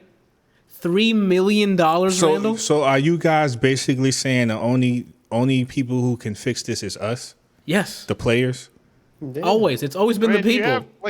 You have company, like the players are a big part of it, but like then you have companies like CD Projekt Red who are still out there to like make good games for the people buying them. Like they're making it for the people. Blizzard North was amazing. They did StarCraft, Diablo 2. They came out with expansions for both of those too. Not just DLCs, like literally new maps, like new areas. I mean, Kelsey, you can go ahead. I'm just too excited now. Sorry. Yeah, but that's the point. Even now, it's been 20 years. Still excited talking about those things because they were fucking amazing. And then you have EA that's like, we're gonna release Anthem with so many bugs and so shit play that it's not playable, and you guys are just gonna fucking deal with it. And then the loot box era happened. Skullgirls came out in 2012. It has more features than any other fighting game. They gave you free DLC if you claimed it in the first 2 weeks. Online, immaculate. The small team makes a better fighting game than fucking the bigger AAA titles. Capcom and everything else. There's passion fueling and not cash. Yeah. That's the problem. That's the problem. That's the difference. Shit, even fucking, what's it called, Brian? Put the money on the table. I fucking love that game, dude. That was my first grappler because it was easy for me to play it. Rising Thunder, thank you. I'm like, what the fuck is the name of it? So you guys feel like everyone is aware of this, but some people just don't care? They just don't care. They're like, okay, this is what I gotta pay, and they just pay. They seriously, like what... I wish I could remember the game. I just don't understand, like, why complain about it online because everyone and blow up all these forums, but then you go and you buy the DLC and you buy these crappy games that keep coming out. Because the people like to be keyboard warriors. They just say whatever the hell they want behind the keyboard and then go do whatever the hell they want in their real life. Like, that's... I don't know about you guys, but this junk has been really bothering me for a while. Like, bothering all crappy games coming out, and it's like, I feel like there's some way that somebody need to make these companies accountable, man. Like, if we stop buying them, they'll be like, oh shit, we need to change something up. If they see the numbers, people are still buying it, they're gonna keep going. That's some people have conviction. Like, I mean, that's why I haven't bought Titanfall 2, you know, because Titanfall was a great game. I thought it was amazing, but it was just a huge tech demo, and they copped out by just creating another one. And then Destiny 2, I haven't played since we bought it, and I haven't bought any of the DLC, and I didn't even do anything with it when it became free to play. I'm pretty sure, because it's free to play. I'm so sick of companies just releasing shit and going, they're gonna buy everything anyway. It doesn't matter. The biggest example, I guess, in the fighting game community right now is Super Smash Ultimate. The online is an idea, like they know what internet is, but they don't know how to implement it in a fighting game, and people are complaining about that, and they just disregard it completely. Like, you know what? More They characters. want better netcode, so we're gonna make it so you can play as Cuphead on your Mii. Have you seen the League of Legends by Sky? Make the lobbies more stable. We hear you. That's our bad. Another round of Amiibos Fall 2020. Go get it. Check out this new amiibo. I was waiting for you guys to make fun of me today. You guys didn't. Oh, your Joker amiibo? The Joker amiibo they announced. I was waiting for you guys to say something about it. Yeah, but check this out. A wrench? Oh. No, I'll put it in the podcast. so this is never going to change.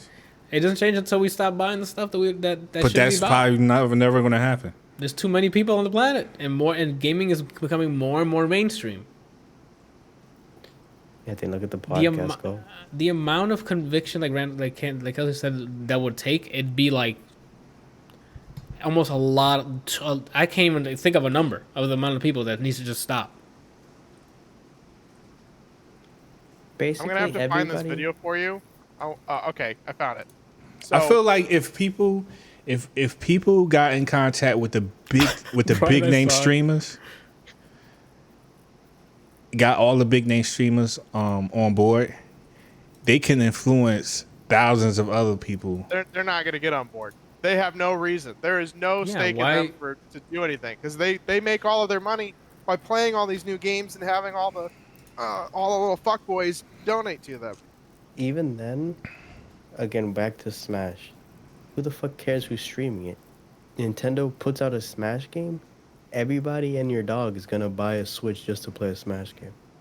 Yeah, because the local play is unremarkable. Like, playing locally with a bunch of your friends on the couch, now I can play as Banjo-Kazooie in a game where fucking Joker's in it, Snake is in it, Sonic, like... People are gonna buy it. His main birth. Yeah. All right, here we go. So I actually sent this to the podcast call instead of the other one. I'm gonna post it there too. But go watch that video. Like, everything we're talking about right now, about how like companies are just like, we hear your pleas, we understand. Here's something flashy to distract you because we don't give a shit. Oh, well, I mean, I can't play this. This is Sky Williams. He's like a known YouTuber. I can't just play his stuff. I know. Here. I'm saying like after the after the podcast, you should definitely listen to this. I want to be online. Okay. Like in Discord when you hear this, because it literally is on point about everything that we're talking about right now. I could play it during the post show. I just not during the podcast recording because. My last point, and then we should probably get back to your list, Anthony, since you said one thing about Lady Gaga. Yeah. we all know how Street Fighter V released. I know Randal put it on his top 10 list for whatever reason that year, but he thought it was a game. But tell us how you really feel. Instead of fixing the game, an onslaught of Chun-Li costumes. I mean, Chun-Li got it, bro. You know. That's it. That's all I got to contribute to that. Of course. Like, what sells? Nudes. Anyone want to take a guess? Yeah. Anyone want to take a guess what sells? Nudes. Sex and drugs, guys. So let's promote that. Let's make everyone as sexy as possible and sell it as skins. They're gonna buy it. Jeez, man. Oh my gosh, what a sad. No, it's the rain. That's why you got to this topic. It's the rain and thunderstorm. We just. When I used to work at yeah. He's gonna flex on us now. When I was in fucking. When I used to work when I used to work at said company.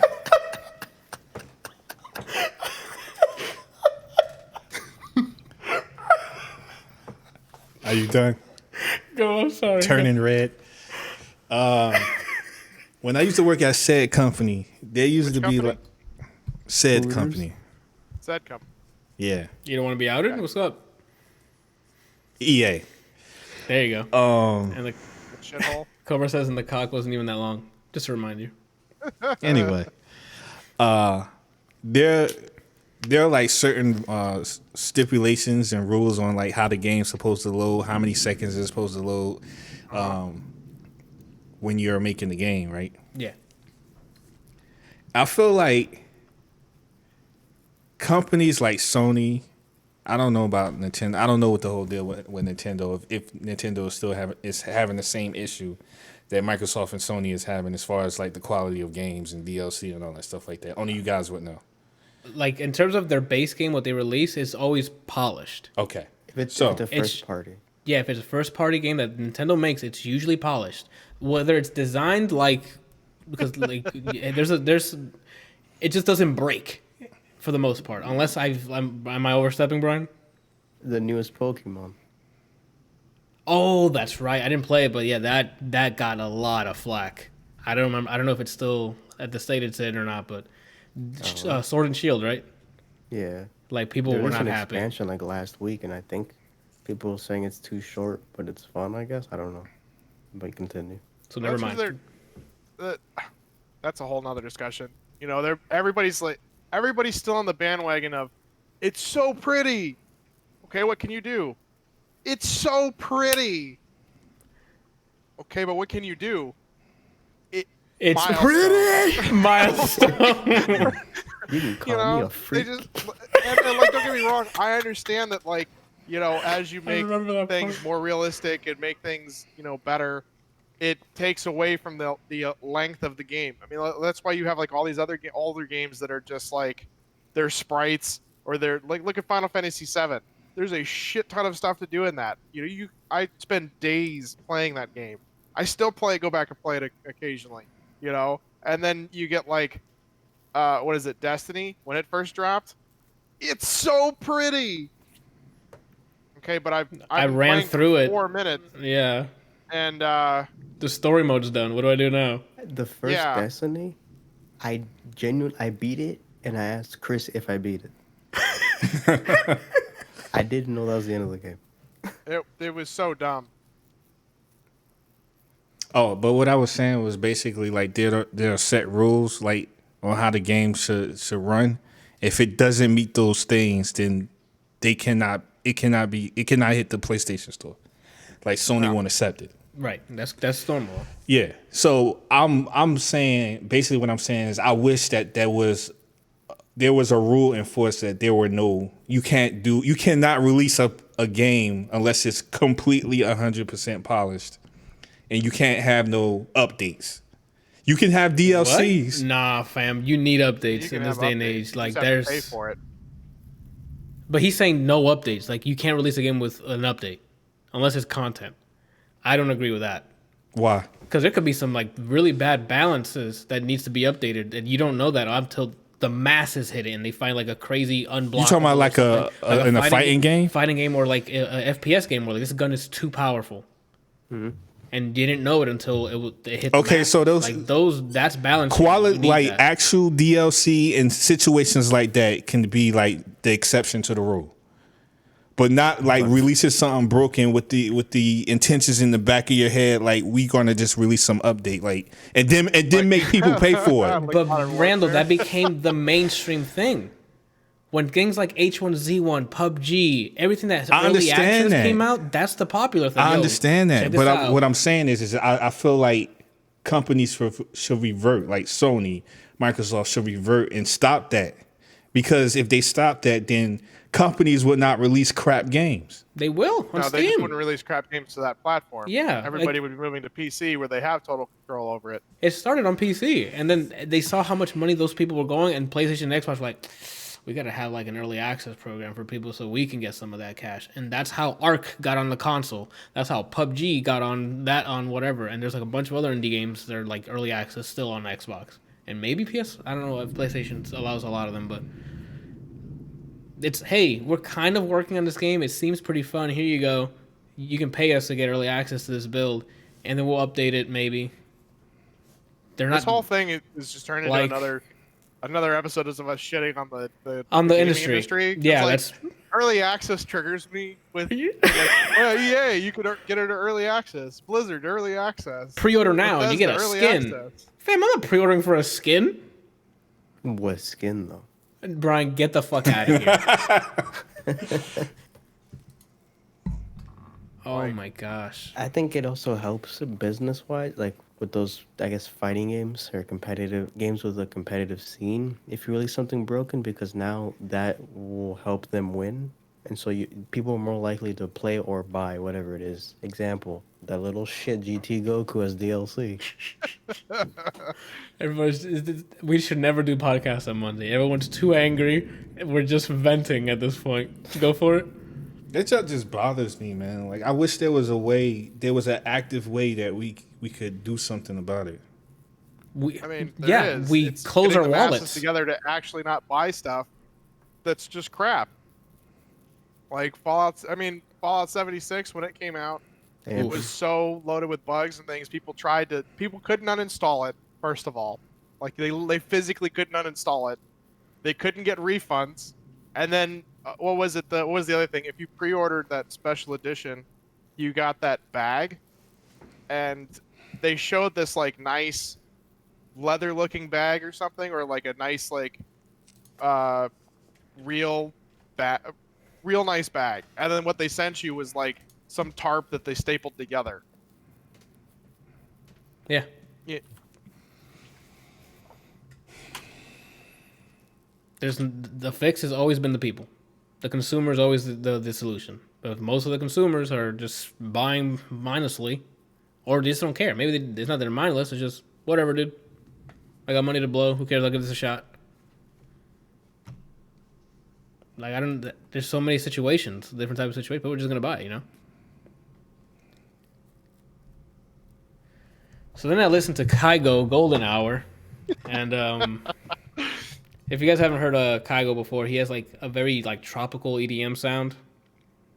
Like it's a very distinct sound that he has, and it's like it's always a nice upbeat, like tropical sounding EDM music. So he released a whole project basically full of those. So if you're like into that, he has a nice project called Golden Hour. The one song I like the most is the first song called Truth. And then yeah, that was an easy one. If you've heard of Kygo before, it's more of his signature style for EDM.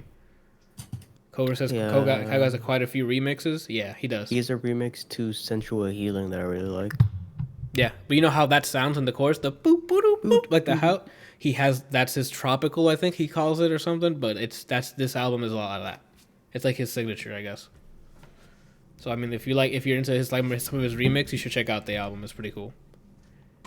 And then last but not least, Diplo, who I think it's one of those best what is it? Right place at the right time kind of thing. So when this came out, I was like ankle deep in Red Dead Online.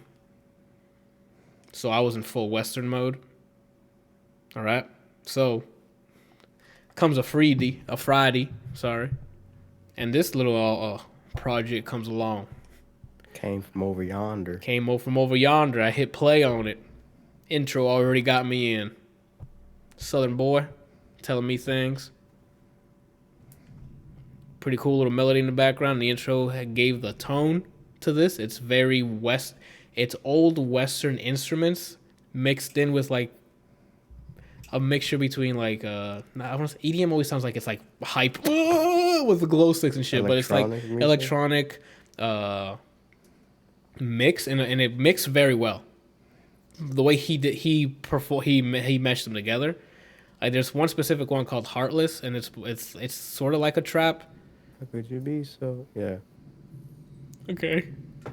Hey, but the singer, he's a very country sounding dude. Like, he's got a raspy voice, but lyrics are pretty okay, and it's him just going in about, like, it sounds great. There's another one on here that's with the Jonas Brothers that actually sounds really good as well. Again, he does a great job with like Western instruments, like Southern instruments, and he mixes it in with this electronic stuff, I guess.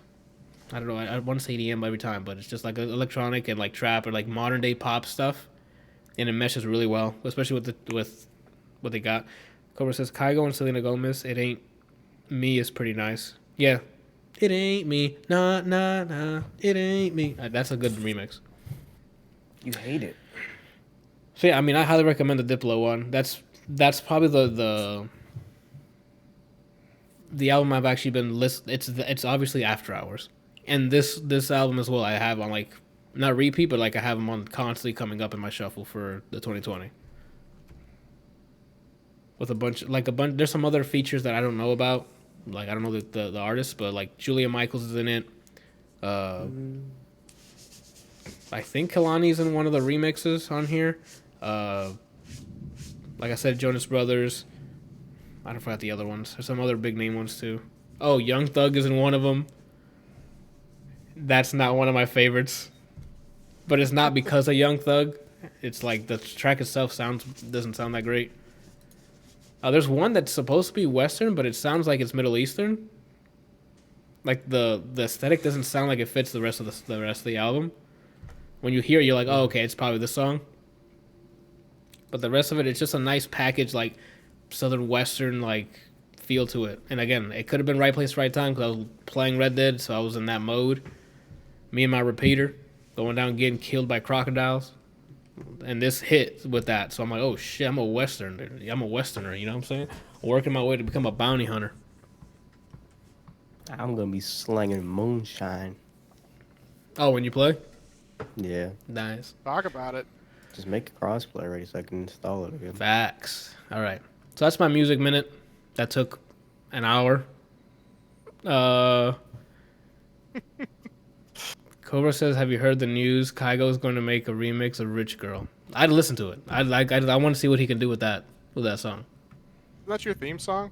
No. Yeah, when he's in the lab with Joker, that's what he listens to. All right. So we're moving on to now we're going from music minute to Metroidvania minute. All right. So guys, hold on to your panties. Okay. Let's start with Gato Roboto, a game I played on Xbox Game Pass. So I highly recommend getting that and let Microsoft know who sent you. It's a Metroidvania. You play as a cat. You like Microsoft? Do I like Microsoft? Yeah, I don't have a reason not to like Microsoft. Why? Yo, Phil Spencer has the wettest lips, dude. Always with the wet lips thing. What is wrong with you? This is weird. It's better than what was his name? The bald guy. Steve Ballmer? Yes. Yeah. Ballmer. I know exactly. As soon as you said ball, I'm like, I think I know what you're talking about. So, Anthony, learn, idiot. All right. Yeah, so you play as a cat with his owner. They're flying by a planet. Your planet crashes.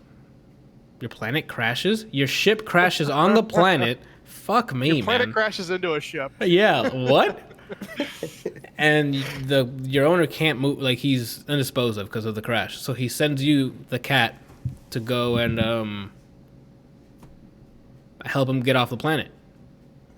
The cat runs into a mech. The cat gets in said mech, and you can freely get in and out of the mech, and then in starts your Metroidvania adventure.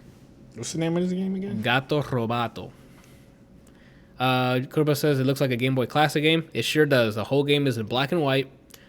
And the unlockables in the game is that it's a Game Boy Color. You know how in Game Boy Color you can hit buttons at the start and it switches like the palette. That's the unlockables here. Like you can swap the palette. I just kept it black and white just because that's the aesthetic that the game launched with.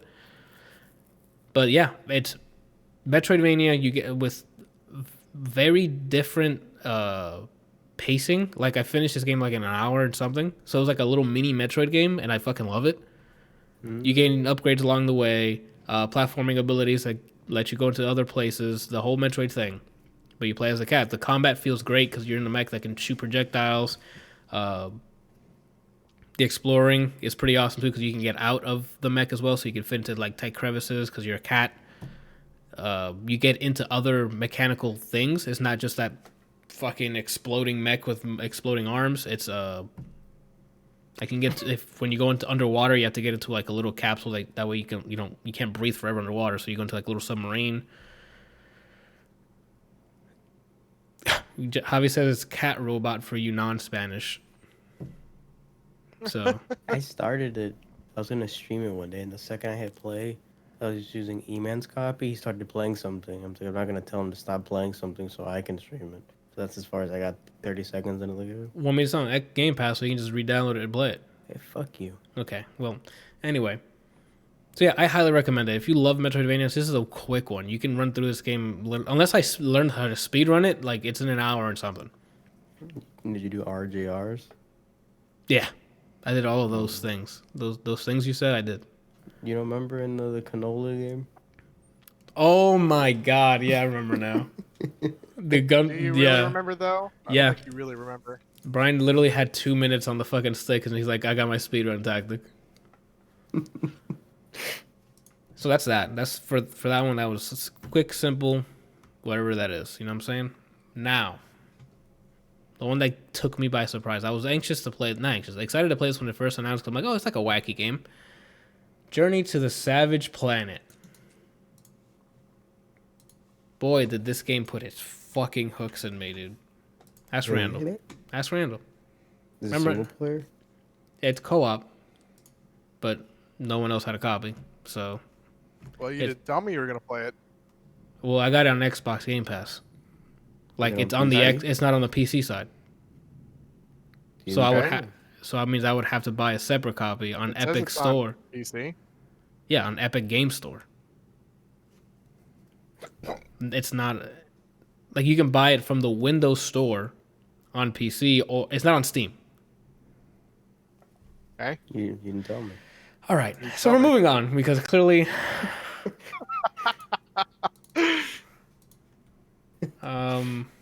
Anyway, it's co-op. I didn't try the co-op. I played the single player. I don't know how much changes, but yeah. You are sent to find another habitable home for humanity. I forgot the name of the company that sent you. They are the 4th best space exploration company. Blob or something? Is that what it said? Kerbal is apparently the first. Probably. I'd believe it because this company is not here for you. Oh, here it goes. Kindred. Thank you. It's reversed, but I remember now. Kindred Aerospace. The 4th best aerospace company. You land on a specific planet, I forgot what the number is, to survey it and find out if humans can live on it. Until you find out that there's something in the center of the planet that's a living life form, and it's massive. So you explore to get to it, to see what's happening. And throughout your adventure, you scan weird creatures like you see down there and finish a catalog that you can take back to your planet once you're done. Thing is, I'm like, okay, I'll do this. This seems pretty fun. This is a Metroidvania, but first person. So I got Super Metroid Prime vibes when I started playing this, and then the fucking hooks were in. For combat, you have one gun. As you level, by leveling I mean collecting things that power you up throughout the world. You can have it do charge blasts. You can have it bounce off the walls. You can upgrade the gun to do fancy shit. Or you can spend that money to upgrade inventory space because you're collecting things off the ground, like or items within the world. Like there's a little goo thing you can throw on the ground, and now you have a jump pad to get you somewhere else if you need to. Another one binds enemies to the ground. It's like grenades, like lethals and stuff, but it's different things from within the world. Shock ones. One that you can throw so you can attract an enemy in a certain location if you're trying to do stealth around whatever you need to do. Lure. Like a lure, yeah, thank you. The platforming upgrades, like you can swing from specific things to other areas. What else? I forgot what else. Ground pounds to access things that are like underneath of you that you need to break so you can not get more upgrades. Like that's the loop. It's explore. It's literally a checkbox game, and that's what I love in a way if it's entertaining. Now, the story is what makes it charming. It's hilarious. Like every time you go back to your ship to upgrade or you're going to get another upgrade, these live action sequences you're seeing are commercials. But they're like Adult Swim way at night commercials, and they're fucking inappropriate and hilarious. With some really bad CGI put on top of, like, it's one of those things like, what the fuck am I watching? What was the name of that stuff called? I forgot. It was like Grob. And they're like, you can have it taste like chicken or salami, and it's just different molds of that garbage on the plate. And like it's then they show you that you can buy a mall with living beings that you can kill. Like, what? It's very like Adult Swim humor with a Metroidvania in there, and what I like is like the creatures are all very vibrant. The world is very vibrant. It's very good to look at. They're interesting designs for enemies. Like I just saw one right there with like its huge eyes, and it's like it looks like it's trying to eat something. There's really cool ones that are bigger. They're like regular dinosaurs that move slowly, and they're like shock animals that you don't want to get near them because they'll just like they'll pulse you away because they think you're attacking. There's ones that harass you that come out and just like throw shit at you and then go into hiding. Like there's one that literally as they see you, they start yelling and running away from you.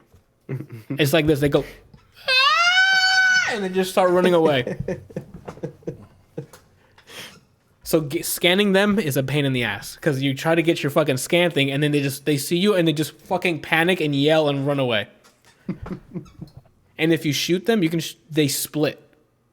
So now it's two of them yelling, running in opposite directions. I'm assuming you're supposed to bind them to the ground. Then. So you can scan them, yeah.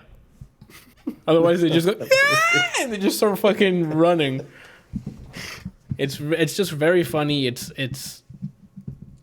another one like the guy that hooks in for like a Metroidvania.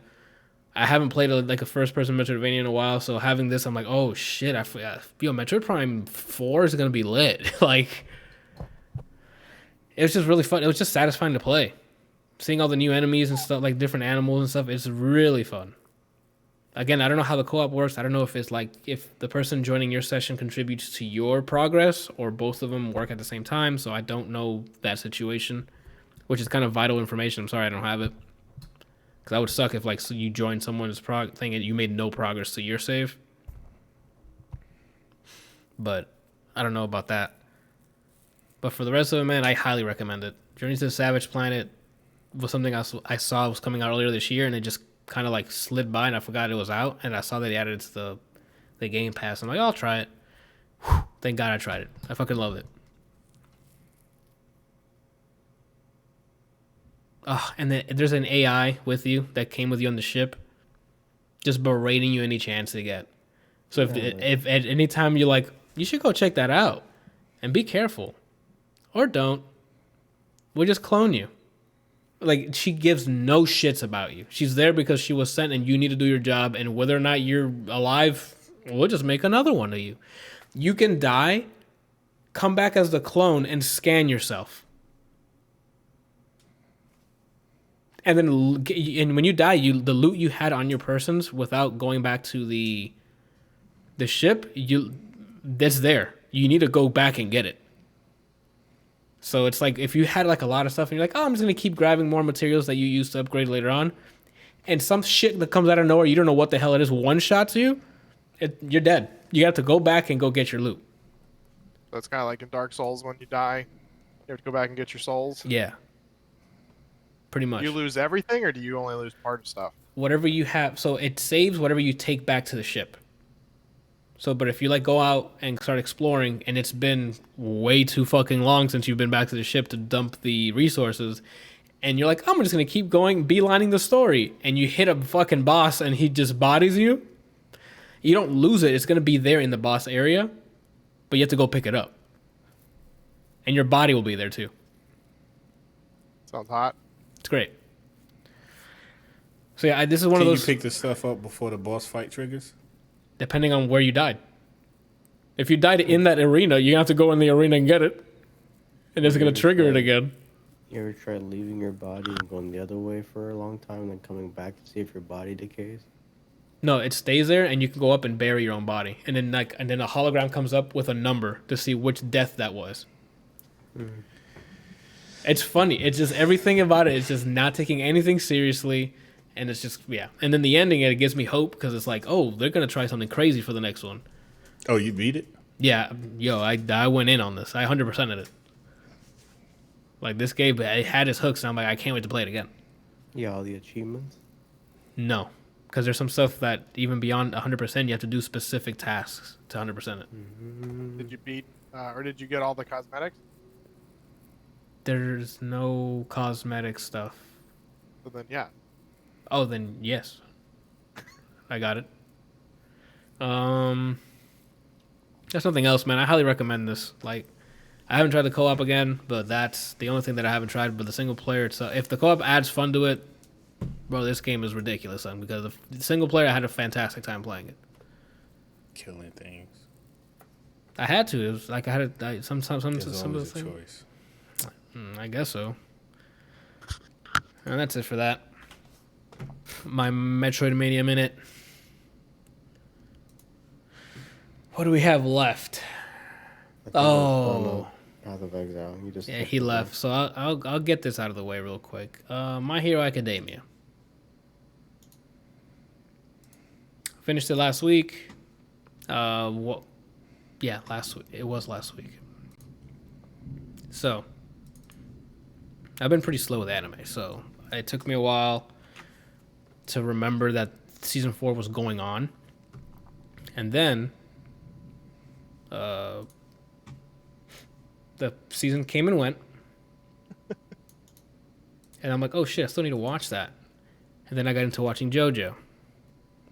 Well, whose fault Fucking was that? 5 parts later, Giorno Giovanna. First of all, I don't regret it. Fucking part 5, thank God for part 5. That is my, like, by and far, like, fucking greatest thing, dude. For me, personally. Movie blues. Movie blues. Anyway, so, My Hero Academia. Who here, wait, where are you guys at in My Hero Academia? I saw the first episode and it was a recap for that season. I saw season 3, and I was waiting for season 4 to finish, and I just haven't bothered to watch it. Yeah. Gotcha.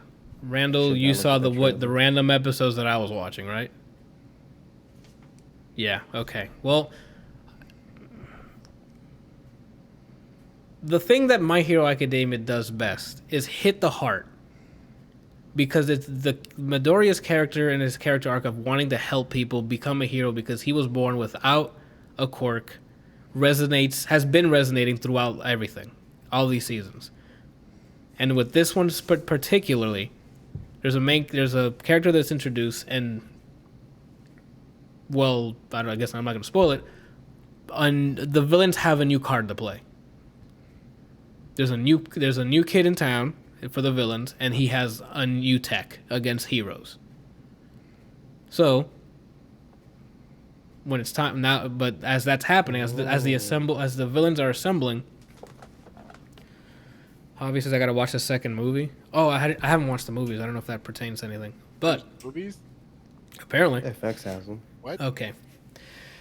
Anyway, as this is going on, the kids are still growing. They're still at the school, and they're getting better. So, Midoriya gets assigned to a new mentor, if you will, and whatever. Anyways,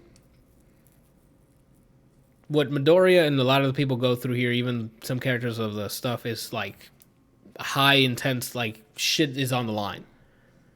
there's like without spoiling it, there's a raid at a house or like at a yakuza hideout, and that is the peak of this season. Is that arc, that raid on that, like the heroes raid the villains like hideout stuff. The amount of things that go on there, and then the aftermath, bruh, that was like another close to tears moment. The last time that ever happened in an anime was, I think, JoJo, and before that was My Hero again, because the whole beginning arc with Midoriya hit the soul. Because the way they drew it, the way they had the framing, the build up, whatever. This one has one of those moments. Javi says that the movies do not have anything to do with the show's story. Okay, so I don't have that as priority then. My only problem with this season is after that epic peak moments and stuff that's happening in the story, they're still at the halfway point of the season. And that's when it starts to trickle down a bit. And that's when it starts going a little slow. It starts building towards this other arc that I wasn't really as engaged as in that first half build up, which was like, holy shit, shit is happening. And that's, I don't want to spoil it because granted, I think it finished airing earlier this year, so I'm not going to just spoil something that people still need to go see. But this is like a very, very good season for me.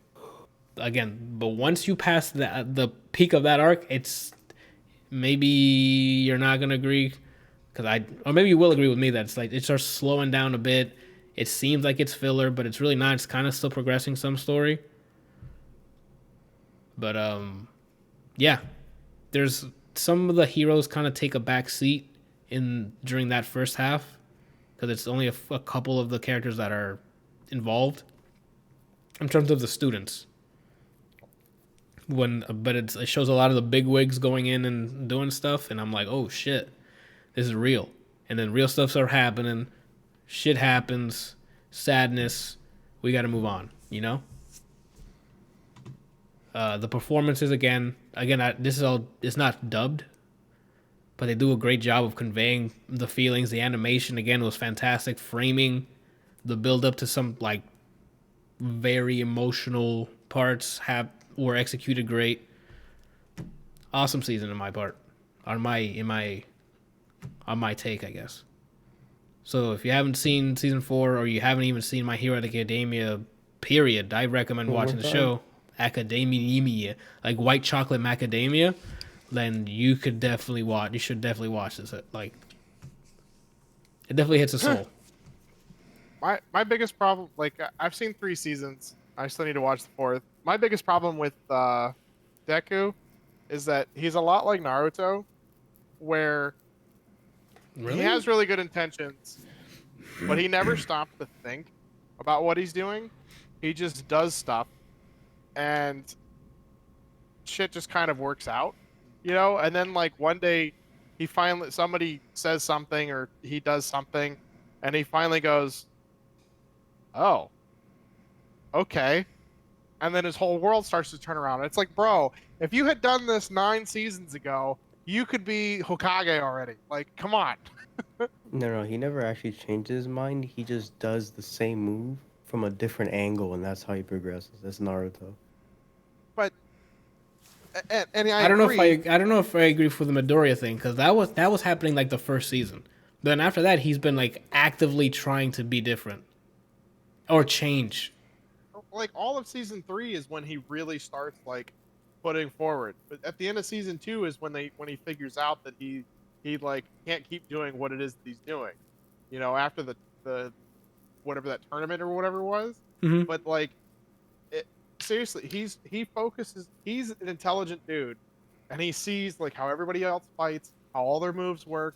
He knows exactly how to like counter them and do things, and he never like looks inward on himself on how he can improve himself. He just kind of goes headstrong in, and then does stuff, and things kind of work out of it.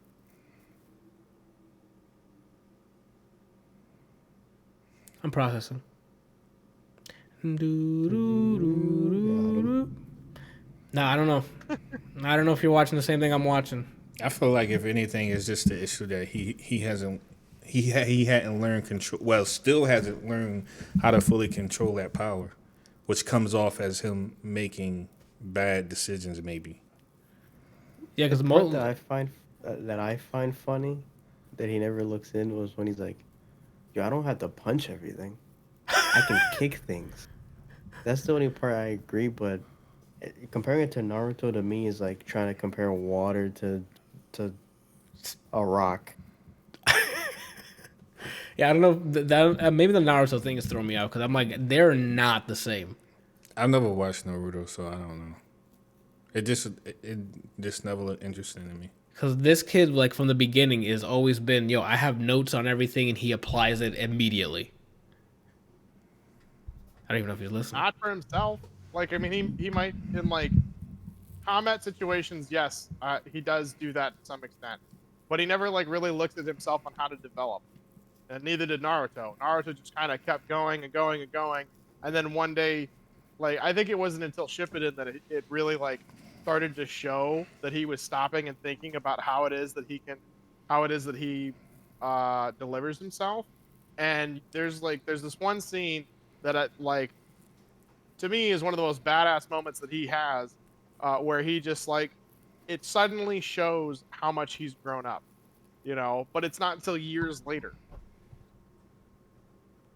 But Midoriya's thing is becoming, he has a role model he's been following. He has been changing inward because he wants to be that hero. That's how it starts. I mean, so did Naruto. Naruto just wanted to be Hokage. He didn't want to be a hero to help people. He just wanted to be Hokage. He didn't care about helping people. The Hokage thing is that he wanted to help everybody. And he thought the only way that he could do that is if everybody recognized his power. But, I mean, he had Jiraiya. Jiraiya was there, like, guiding him. He refused to, like, really think about what he was doing. That took a long time before he met Jiraiya. The progress that this kid's making in comparison to Naruto is speedrun levels difference. And even then, not until the last fight when he starts where plot just favors him is when he actually starts doing different things. Because he's always like, I learned this ability. I'm going to use for a Sengon with this ability now. Oh, that didn't work? I'm going to do it again, but from a different angle. And that was his development. Yeah, Naruto, I don't believe it. And he says some bullshit, believe it, and then he gets upset or whatever, and then Nine Tails, and somehow he wins. It's my same issue with, what's his name? Jaeger from Attack on Titan, the first season. He just does what he wants. Someone else is like, hey, you shouldn't do that. You're not my sister. You're not my mom. That's what he says to Mikasa. When he should die, no, he got stronger this way, and now he's good. And that's basically Naruto. I don't know. I mean, I think that they have similar attributes. I'm not saying that they're exactly the same, but there's a lot of similarities between the two. Naruto just ran for a lot longer, and the base structure is the same. Yeah, this is a shonen type of show where they're always, we got another power you can do. Here's another 20 episodes. Like, yeah, they're both shonen animes. I think that's what they're called. Like in their attitudes and the way that they develop. I feel like they're very similar where they see a lot of the outside world, but they don't ever stop to think about themselves, and that, they just kind of go headstrong and everything. All right. For any fans of Mirio Togata, Lemillion, he shines this season like no fucking a bright star. The bright like his introduction in the season before is like, I'm probably gonna like him. And he was on the side of the builder. Yo, he's like the top for me. It's him and then Midoriya after for this season. Like in terms of character arc, the blonde guy looks like Krillin. Lucas. His eyes are weird. Like it's like he just has the black pupil with no. Yeah. Did you say Krillin? Yeah, the same eyes. Yeah, he looks more like Lucas, but he has the same eyes like Krillin. They're dots. You talking about his best friend that does the explosion? No. The guy he met at the end of season 3. Yeah. The wall thing. Yeah, when he walks by and you see the face. Yeah. This season they went into his backstory. They gave him time. and they gave some backstory here. They gave him how he became who he was, who his squad is. Like they took the time. What's up, Who's Okan in the chat and Johan? What's up? You cut off. Who's the guy that does all the explosions with his hand? Bakugo? Vegeta? No, Bakugo. Did you Is that say what it is? Vegeta? He's Vegeta in this. Unfortunately. Okay, so he's one of my favorite characters just because of all the nicknames that he comes up for everybody else. Yeah, he's one of those. Like, you know how you're saying like you can put parallels with like Naruto and stuff. He's the Vegeta here. Unfortunately. When Adam was talking to me about the show, he's like, "Have you met Metapod?" And I forget the other one yet. And I was like, "What?" And then I got to the episode, and I was like, "I know exactly who you're talking about. Please tell me you understand who I'm talking about." Metapod is a Yeah, Ribbit the girl? rock guy. Oh, never mind. I don't know the who rock, Metapod is. right? The guys that like turn their skin into stone and Yeah. steel or whatever. Yeah. Red Riot and... No, not Red Riot. I don't remember their names. I've never learned their names because all I can think of is that Metapod uses heart. Oh. That makes sense. I Yeah. forget what the nicknames were that Bakugo gives them, but they're just absolutely fucking hilarious. He has a good little arc in here as well. The red-haired one.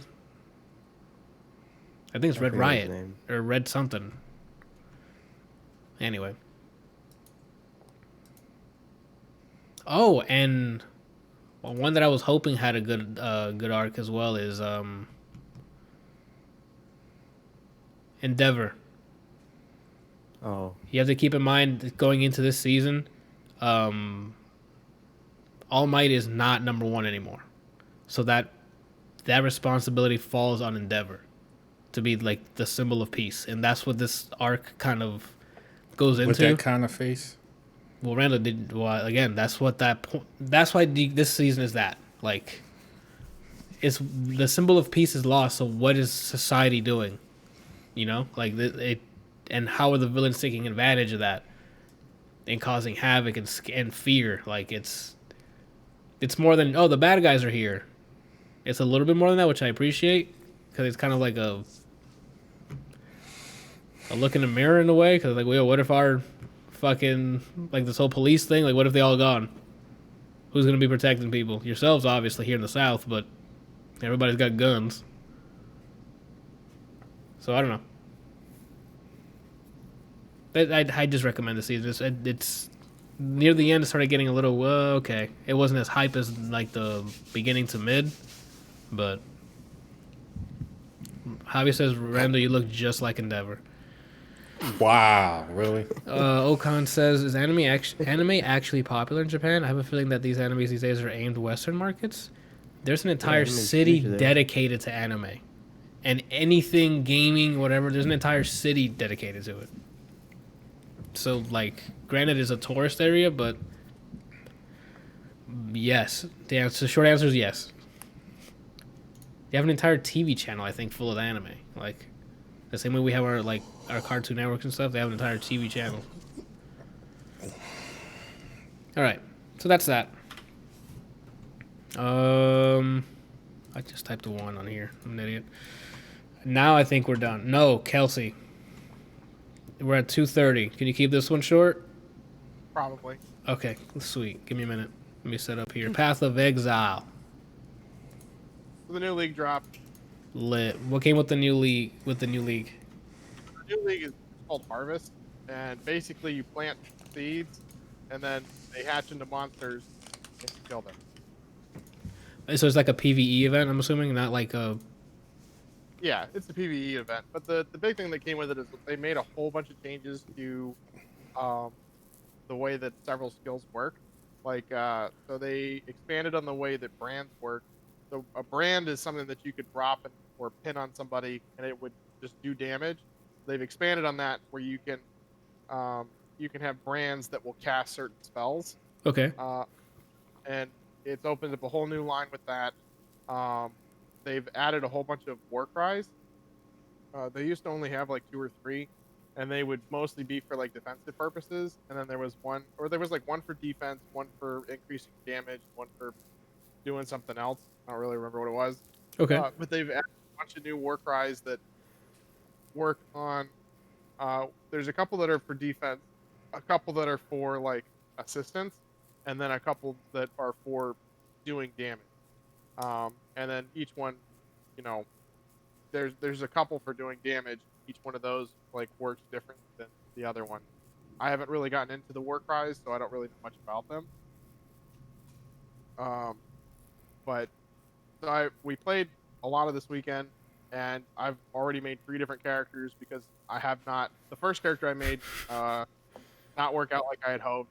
The second character I made didn't actually finish because it just was falling off too hard. And the third one I've actually been playing, which is Crossblades. Basically, I run up, shove a blade in somebody, and then it splits out the back and targets a whole bunch of other stuff. And it's really cool. Today I loaded up the game for a little bit after work, and it told me the game was no longer installed. And I was like, I literally played it like 14 hours ago or something, you know. And I was like, okay. So I went into the folder where it was installed, found it, and I was like, it's there. I don't know why it's not doing anything. Could not figure out how to get it to add back. So I was like, okay. So I deleted the folder, and the game itself installs at like 36 gigs. So I deleted the folder and only got 7 gigs worth of information back on my hard drive. No idea where the rest of it is. I can't reinstall it to the drive, so I had to install it to another drive. Check your app data. Go to users, your account, and go. And it's not there. No, don't know where it is. Did you go to What review? the fuck? I deleted it, and the game, like I watched it, it like counted up all these files and only added up to like 7 gigs. So I'm not really sure what the hell happened. Is it a known issue for this release? No, like You should definitely go on the forums and like you just muted for like. Hello. What? Like you started speaking, but it muted. Like we couldn't hear anything. That was weird. No, like I've never seen this. It's the only game. Like at first, I thought it was some. So I loaded up my computer today, and I clicked somewhere, and the whole thing froze. Like I was like, I've never seen this. It didn't. It just sat there spinning, and I'm like, what the fuck? And so I, held the button because it never did anything or came back, and turned it back on. It's been working fine since. Then I like tried to load up Path of Exile, and it was like, please install. What do you mean install? I was like, it's there. I could see it. I could physically look at it. And you can't point it to the game install directory and it could just verify like if you're no. No, Steam doesn't allow you to do that. Like you can set up subdirectories that it can look for games or whatever. Either the game itself got partially corrupted or something, or maybe it like removed a bunch of information so it didn't actually see the game being installed. Or I'm not sure. Oh, it's on Steam. You should have called me. There's the way Steam does it is it has a file to check to see what's installed, and you go to Steam apps, and there's like a list of files, right? Those go, hey, these are installed. There's the games installed, and there's a common folder that's in there. So what probably fucked up was the file that's above, like where common is. So all you had to do was remove the game files you had somewhere else, start the download so it can get the fresh new like file check file, close Steam, put your files back in, and then load it up, and it'll just verify all your games. Yeah, I could do that though because I didn't have enough room. I only have 19 gigs left on my main drive. Oh fuck. Oh fuck. Okay. Well, never mind. Trust me, I looked for like 4 or 5 different solutions. Like I tried adding the subdirectory to the list of downloads and Steam settings and restarting and all sorts of stuff. It never found it, so I had to just install it to my other drive. That sucks. It's just really annoying. Do you think it was because of the game, or do you think it's just your SSD's fucking up? I think my SSD just fucked up. Okay. But I'm not really sure. I mean, I would put it in that support thing, dude, just in case, like in the forum, like, yo, this update came and it just shat on my SSD or something. Like, maybe there is like there's some issue with the launcher. No, but so far I'm having fun with the league. We're still figuring out stuff. I'm poor as fuck. I have not found any sort of currency in the game. Um, I'm still using like a bunch of starter stuff that I got from a while ago. Luckily, I'm still able to like progress, but it's kind of frustrating to see these.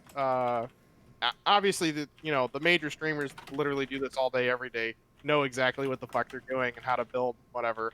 And there's a current race going on in the hardcore solo self-found uh, portion of the game, where solo. So there's like three different things that you can do. You can do uh, standard play, which is like just the base game For with me. all the stuff incorporated, into the game so far. You can play a league, which is what they, reset every couple of months and bring out new content. And if the content like really vibes with everybody, they'll incorporate it into the base game so that standard players can play it if they don't want to do leagues all the time. And then you can, and in all of that stuff, you can do hardcore or just a regular character. And a hardcore character is if you die, that's it. Like the character. Yeah, it's dead for real. Like he's like deleted.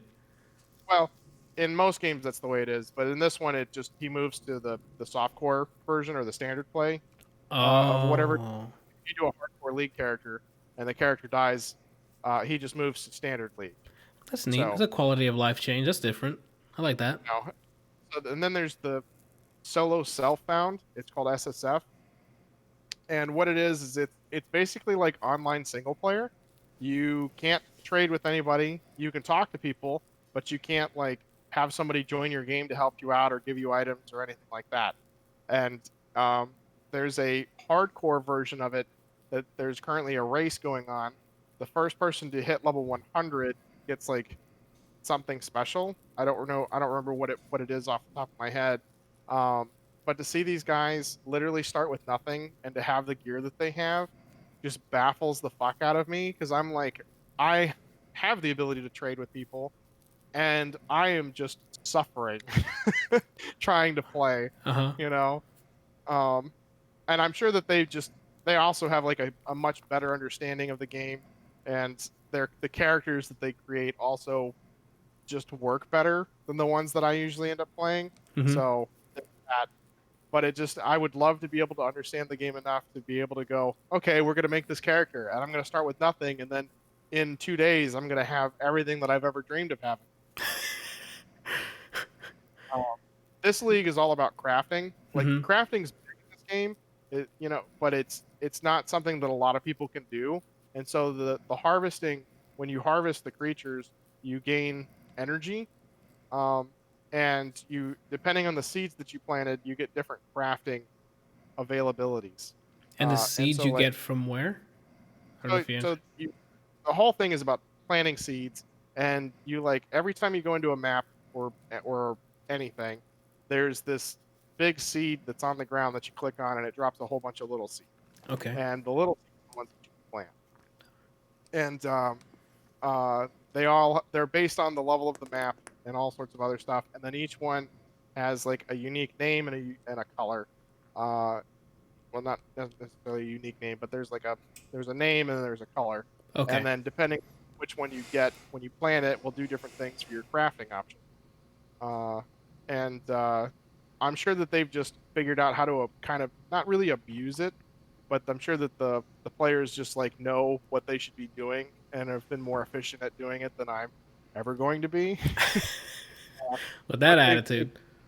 Really enhance the crafting abilities so that like people like me who have really liked crafting but never really had the currency to get into crafting now have a chance to do crafting. So they're really opening it up. I think this is more of an experiment on what they can do or what the community can do so that when other leagues come up, they have more of an idea on how to go about doing it. More than it is like a league where they're like trying to really introduce something new.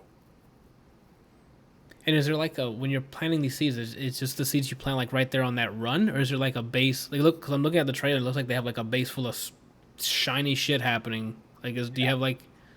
So they have different things. You have what's called a collector, And the collector, there's 3 different types of collectors. There's a yellow, a blue, and a purple. Okay. And you place those down, and you get yellow, blue, or purple seeds. And each of those collectors have like a, an area that they will allow you to plant seeds in. Gotcha. And Okay. you can plant seed like the same colors, blue and blue, purple, purple, yellow, yellow, in the collector's area.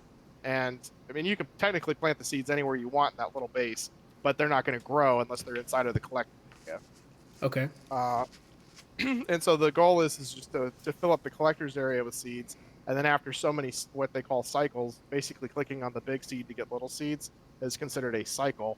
And it will cause the seeds to grow. And then when there's enough of them that have cycled enough, you can harvest them. And harvesting just means that you fight the creatures that pop out and pick up whatever they drop you want. But they Okay. also give the collector energy, which is what allows you to do the craft. Oh, okay. So, remember, Randall, there's a callback to earlier how I told you how when the system feeds to another system that feeds to another system, this is the shit that gets me rock hard. Okay? What are you looking away? Yeah.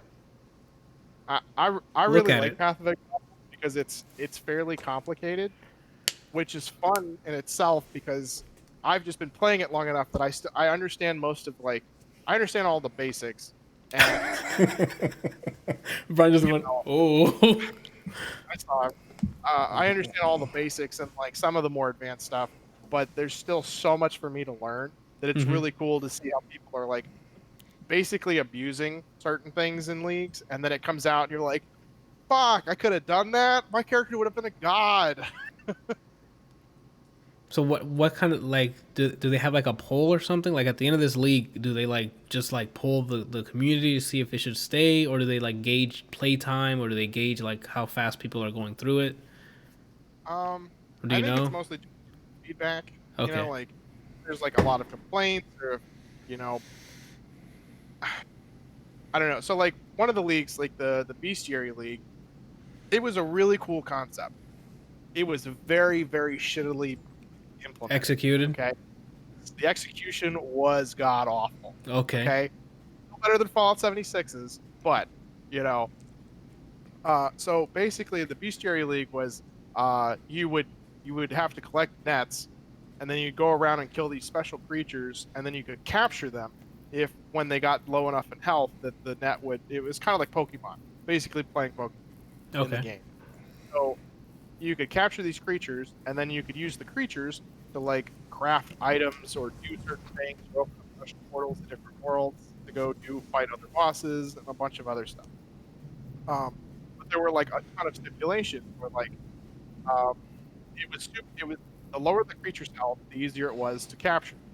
Well, all of my characters for that league had a 20% calling strike, where when they hit 20% health, next time that I hit them, they died instantly. Which Mm. means that I have to, basically throw the net and then just destroy it if possible to down to below the 20% mark so that it would get captured. And if I was too late, or if it broke out of it too quickly, then the creature usually died. And so I didn't do it. Not to mention, you had to physically throw the nets to get them. Okay? So you had to find the nets, collect them, pick them up, and then use the correct net on the creature depending on its level and all sorts of stuff. And it was just really terrible with how the game played.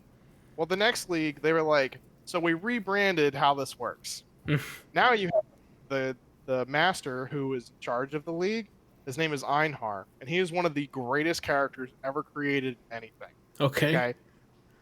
Okay. Because he just runs around and goes, "Aha, stupid beast, you've been captured," and all these other really awesome taglines. Okay. Well, now he joins you to fight the creatures. They don't actually die.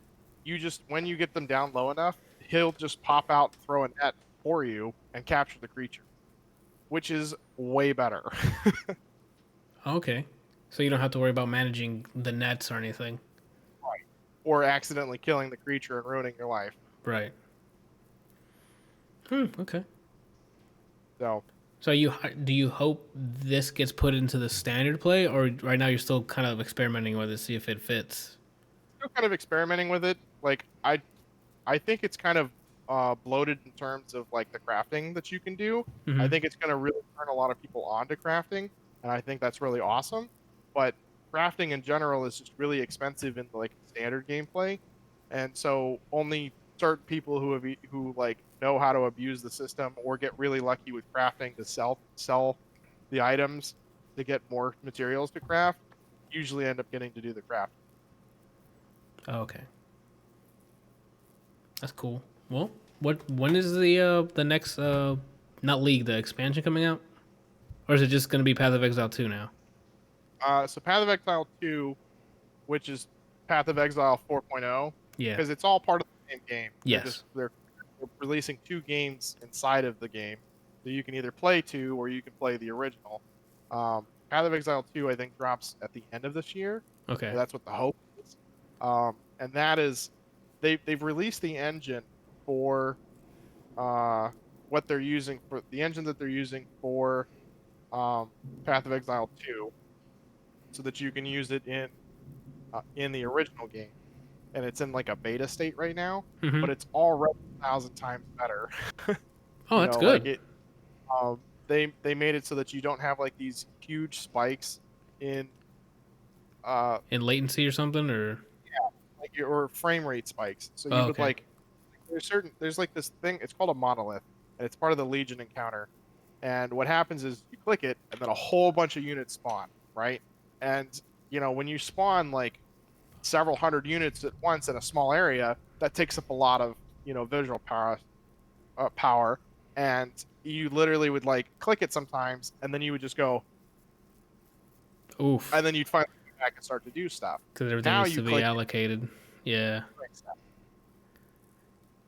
Ooh, okay. That's exciting. New tech. Is there no so there's no more leagues between this one and the release of 4.0? I mean, theoretically there is. Okay. A league usually runs about 3 months. Oh, then So yeah, you probably got another one in there. They probably have another one in there.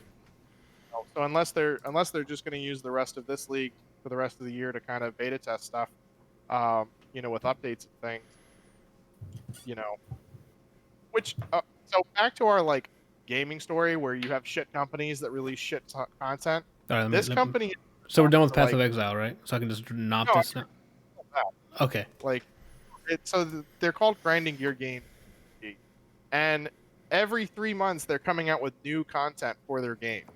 Like, it's incredible how long this has been going on. They've completely revamped their game like 6 times already, so that they can make updates that make the game better, and it's all free. I don't want to. Which game? I don't want Sorry? to. This game, Brian, Path of Exile. Okay. I don't want to like say the cursed word here, but I personally still like it. I just haven't played it. Warframe does the same thing. Granted, Warframe is another. granted, Like, they kind of sometimes not fix the stuff that needs to be fixed, and they add more content, but that's a different discussion. I mean, a lot of companies do that. Like, Yeah. even like good companies. Like, I mean, GGG. There's still a lot of things that have either been in the game, for a long time that people either abuse or know about or just don't do. That they just like haven't gotten around to fixing. Yeah. But they generally do something. Like, so in the latest one, in the latest league, they released an update to Cyclone where it no longer grants stun immunity while you're using it. Hmm. And like, this has been a bug for a long time. We finally got it fixed. So we're removing the stun immunity from Cyclone because it literally was only there to prevent the bug. Gotcha. And then but they didn't like totally fuck over Cyclone by like going, you no longer have stun immunity. No, they like moved it to a node that you can actually get as a passive skill point so that you can have stun immunity still. Exactly. It's It's a dev by dev case, Randall, for that. Like it's like I'm really proud of Warframe too for doing a lot of the stuff that they do, because they've when that been game running came free. out, Yeah. a money grubbing piece of shit where they were like, it was literally pay to win, where you just spent hours and hours, days waiting for things to happen so that you could actually progress. at a certain point. No, those are facts. And now they like, I mean, it's still somewhat pay to win, but for the most part, you can do everything that everybody does as long as you put in the time for it. And Yep. not like, we're talking like weeks, we're talking like a couple of hours. My biggest issue, sure, at the grind, I get it. I don't want to have to pay for slots for characters, and you start with what, like 2 or 3, Yeah, it's like 3. It's unfortunate. and then Path like of even with Exile- weapons. They give you how many? Path of 12. Exile? 12, yeah.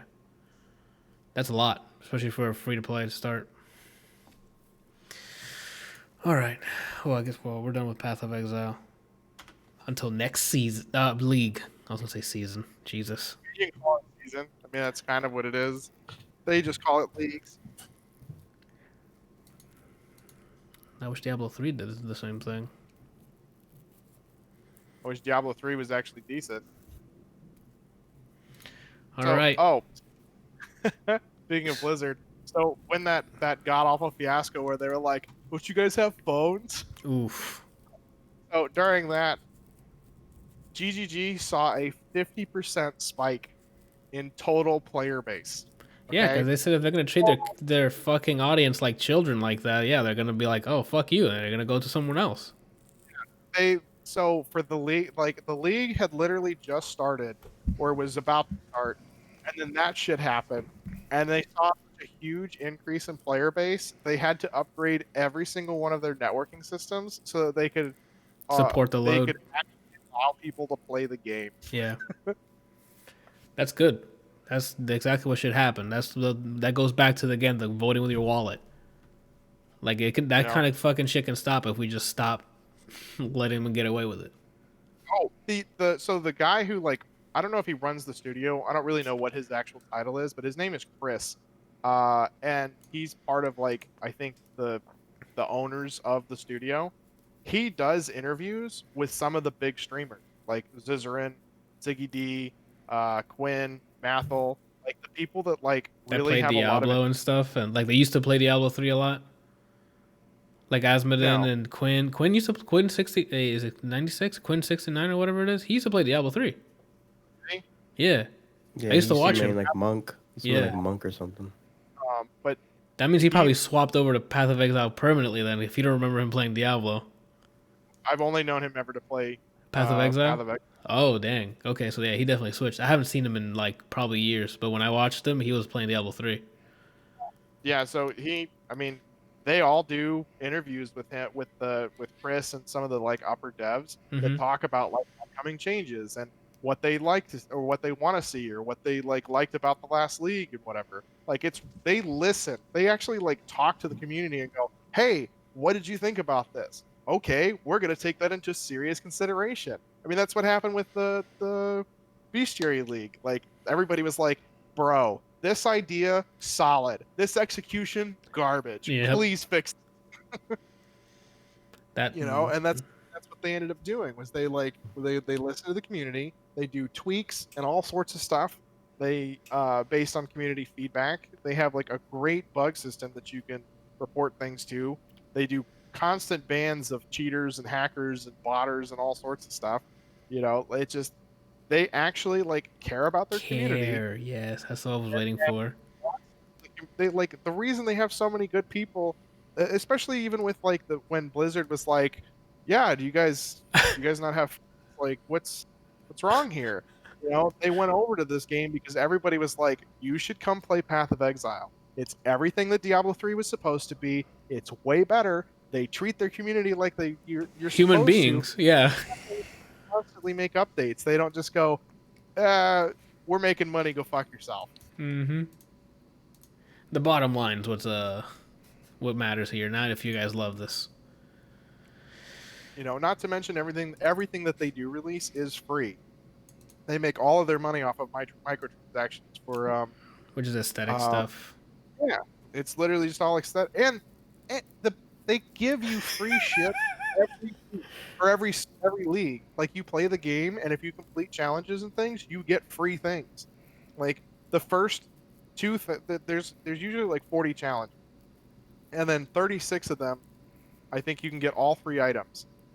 the first like 25 or 26, or 25 or 26 of them guarantees you 2 items, and they're usually easy as hell. Like not like so easy that you can just kind of come in and do it in a day. I mean, I guess you could if you knew what you were doing, but like it's enough that you can, if you play the game for a little bit, you'll generally get it. You'll get some cool aesthetics that you can use. This company is amazing. Talk the talk, man. I'm telling you, when they carry it shines. You can see it. Buy it on Steam. Wait, it's free to play. Everybody go Oof. download it, and you'll have money left over. You gotta spend it. Here we go. Skullgirls only $9.99. All right. The timing is perfect because my background is the Skullgirls one you sent me. All right. Call me a freak. Milestones. All right, 3-hour mark. Let's wrap this thing up, people. And then party next week. Notable releases this week. Borderlands 3 has its 3rd DLC coming out. It's a Western. Ninjala is a free-to-play Nintendo game, like PvP. A hero. I think it's a hero versus game. And Pokemon Cafe Mix, which I think it's a mobile game, like a puzzle mobile game with Pokemon on it. I don't know if it's like a match 3 or something, but I have to double check what type it is. For movies, we got Irresistible, which stars Steve Carell and Rose Byrne. There's like political candidates going up against each other. It's supposed to be like a comedy. And then Followed, which is like a guy stays in a haunted house if he hit like a certain amount of follows or something. And now it's like a haunted house. It's like a horror movie, I think. And then for music, Jessie Ware pushed her album release date to this week. Brandon, you okay? Haim has an album. Yeah. Haim releases an album as well this week. Jessie Ware's is What's Your Pleasure? Haim is Women Music Part 3. And Kansas has a new album this week. Yeah, I had to put that on there. So I'm like, oh shit, I didn't know they were still making music. So Kansas comes out this week. The Absence of Presence. And that's it for the releases. What are you guys doing this week? Randal, I've seen the progress at 209. When can we see him in action? Moderating your channel. Why do you laugh? Because you said see him in action. It's not an animation. It doesn't matter if it's... Wait, what?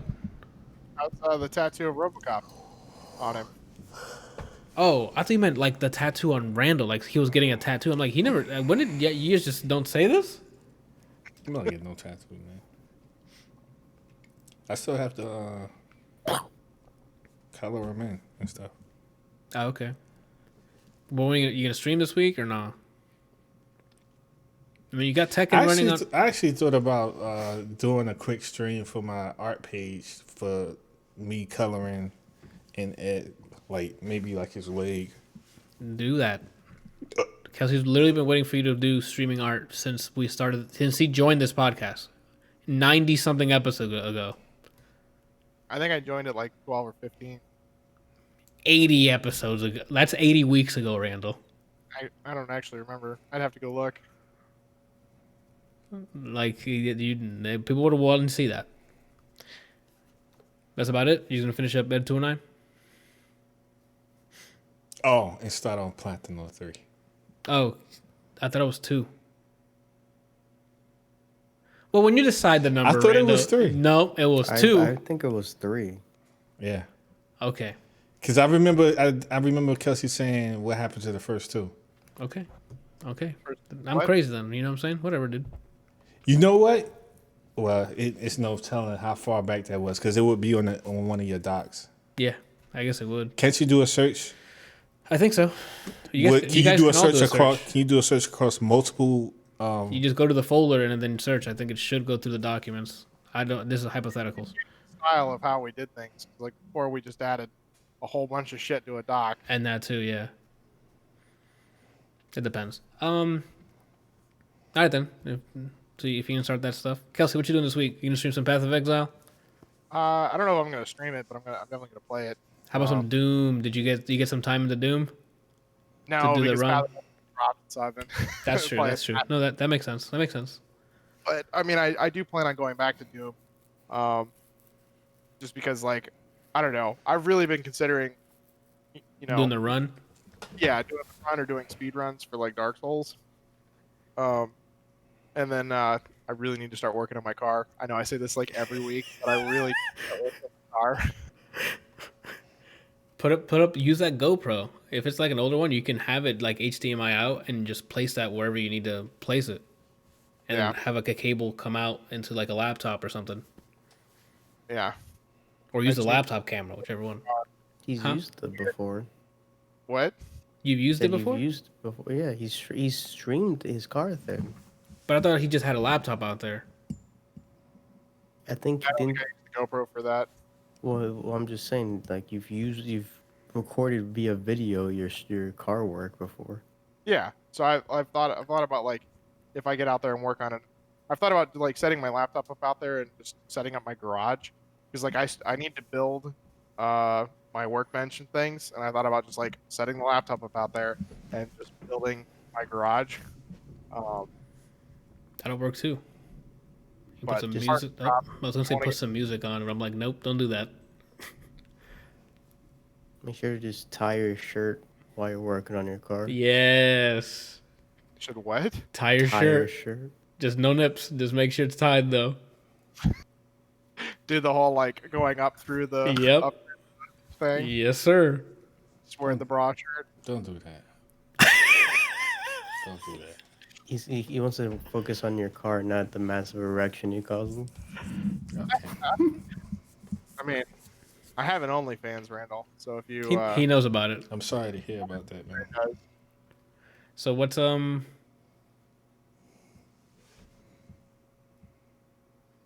I drew a blank. Oh, are you streaming the car thing? Or are you doing some what you doing what? the car thing? I'm asking him if he can stream the car thing, or he's gonna. It sounded like you said something else, bro. Oh, my bad. Well, they clip it. You know, if it's funny, it's funny. I'm here for I mean, content. when I work on the car, I'll stream the car. But I'm probably Okay. gonna be playing Harvest for a little bit. That's all I could bring out of that. Oh, okay. But like this year is just a bad year because of all the Oof. games. You got Cyberpunk coming up. We got Ghost of Tsushima coming out after I'm finished with Last of Us. We get You there's know. games to play. You guys got to play Journey of the Savage Planet. I gotta play next month. PS5 drops soon and it's affordable or reasonable, I might get it. And then you can Um, play Final Fantasy VII. Yeah. So I don't know. There's just a lot of shit coming up. Yes, sir. Brian, what you doing this week? One of the days, sorry. One of the days probably Skullgirls for a bit. On Saturday, I entered a small little tournament for Skullgirls just because the Kill Sage signed up. So I hope that I get to get bodied by him. Oh, nice. Did they release the brackets or not yet? I don't think it's final, but there's only like 12 people so far. And oh shit, the odds are higher than. You gotta win. Yeah, I bro. don't care if I win. I want to play him. That's it. You gotta win That's Yeah, I'll dope. probably stream When? Skullgirls one of the days. the Depending tournament. on which day. Depending on which day I stream. If it's on a Friday, I'll probably play some Skullgirls for a bit and then play something else until I get tired. Lit. I'm glad you asked. So what I'm doing this week, tomorrow I won't be streaming. That's why we're doing the podcast today. Celebrating 3 years with my old lady. And Wednesday or Thursday, Brian, I guess I can message you off after this.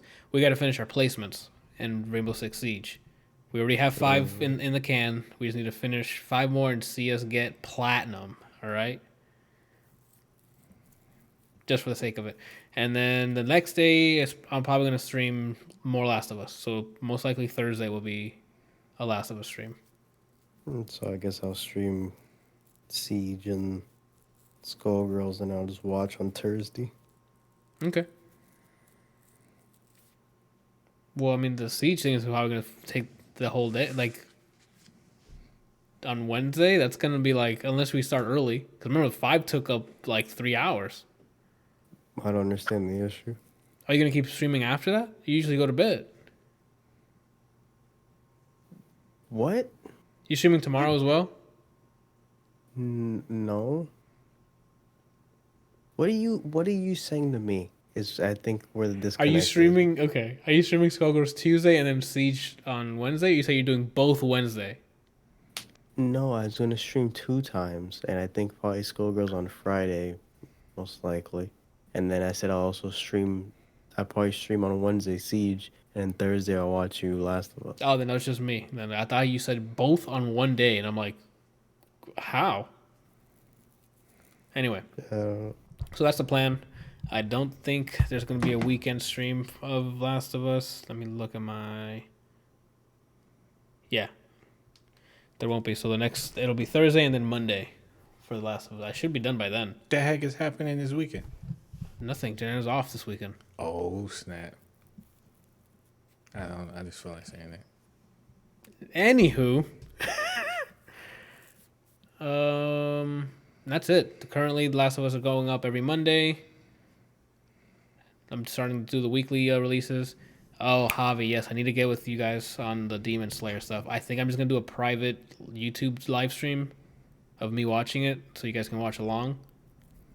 And then I'll have to delete the VOD right away, so then I don't get into fucking DMCA trouble. I don't know how I'm gonna set that up, but To do what? private looking ass. Thank you, Johan. I don't know what that is, but it made me smile, so I appreciate you. Yeah, so yeah, I gotta set that up too. Maybe I don't know when, to be honest.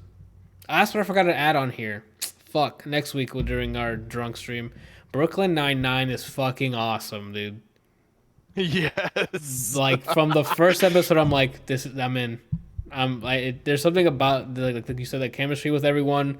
It's just there. Like they're all just having fun, fucking doing this, and It's just like Scrubs, dude. Like Yeah. every character is essential.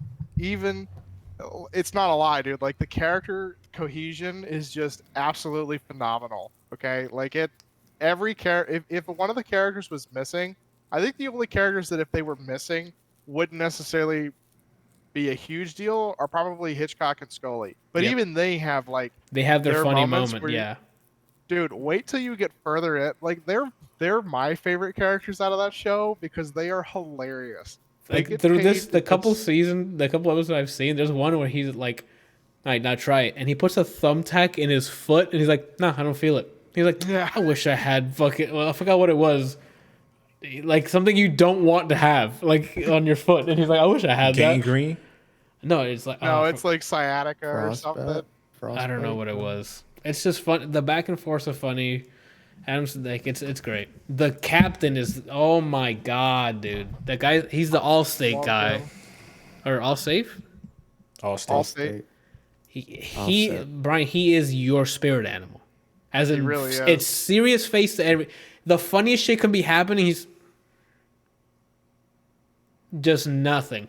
Oh my God. When he's happy, he's like, I'm actually very happy. It's like watching Randall smile.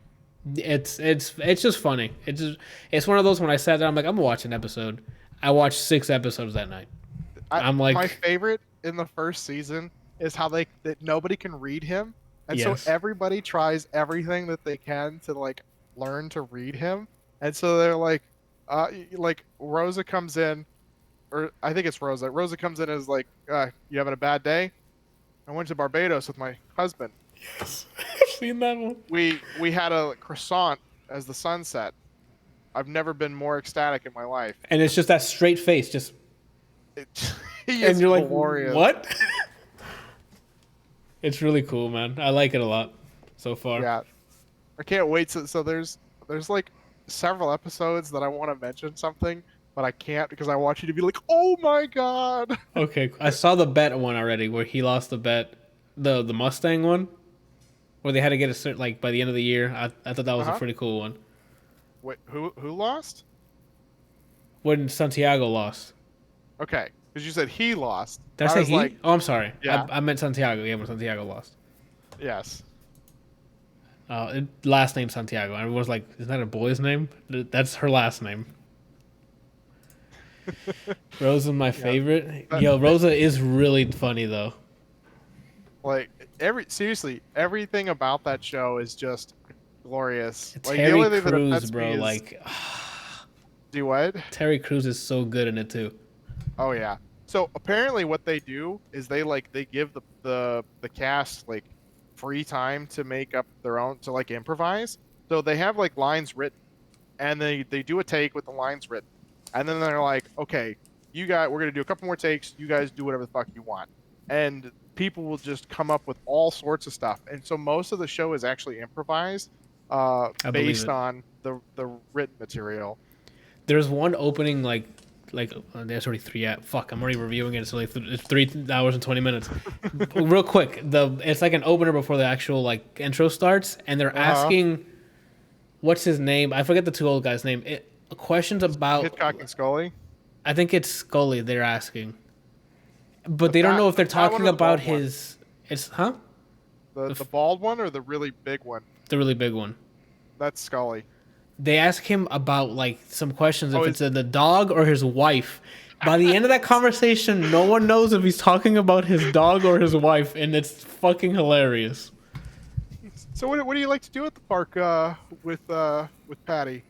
Oh, you know, she needs to get out and we just go for a walk, you know, because otherwise she just yap all day, you know. It's like what's the Patty's favorite food? Peanut butter. Sometimes she'll eat it right out of the jar. And then you're like, that doesn't tell me if it's a human or a dog. And by the end of those questionnaires, they're like, no, we don't have no idea. It's like those things like that. It's just funny. And then the best part is like, okay, this isn't going anywhere. Scully, is Patty your wife or your dog? How could you ask me that? And then I still don't know. Yeah. And then he walks away insulted. And you're like, but that doesn't tell me if it's either one. Oh my god, yeah. So I gotta move on. 3 hours and 20 minutes. Love it. Next week is probably gonna be like 7 hours. So yeah, tune in next week, next Friday, July 3rd, for our 100th, where we just chill and talk about whatever we're doing, or just drink and just hang out. Talk about whatever bad news we got that week, because fuck 2020. And that's about it. Thank you guys for watching. Yeah, for watching, listening, both. We'll be back next week for the 100th. Be sure to be here. Bye.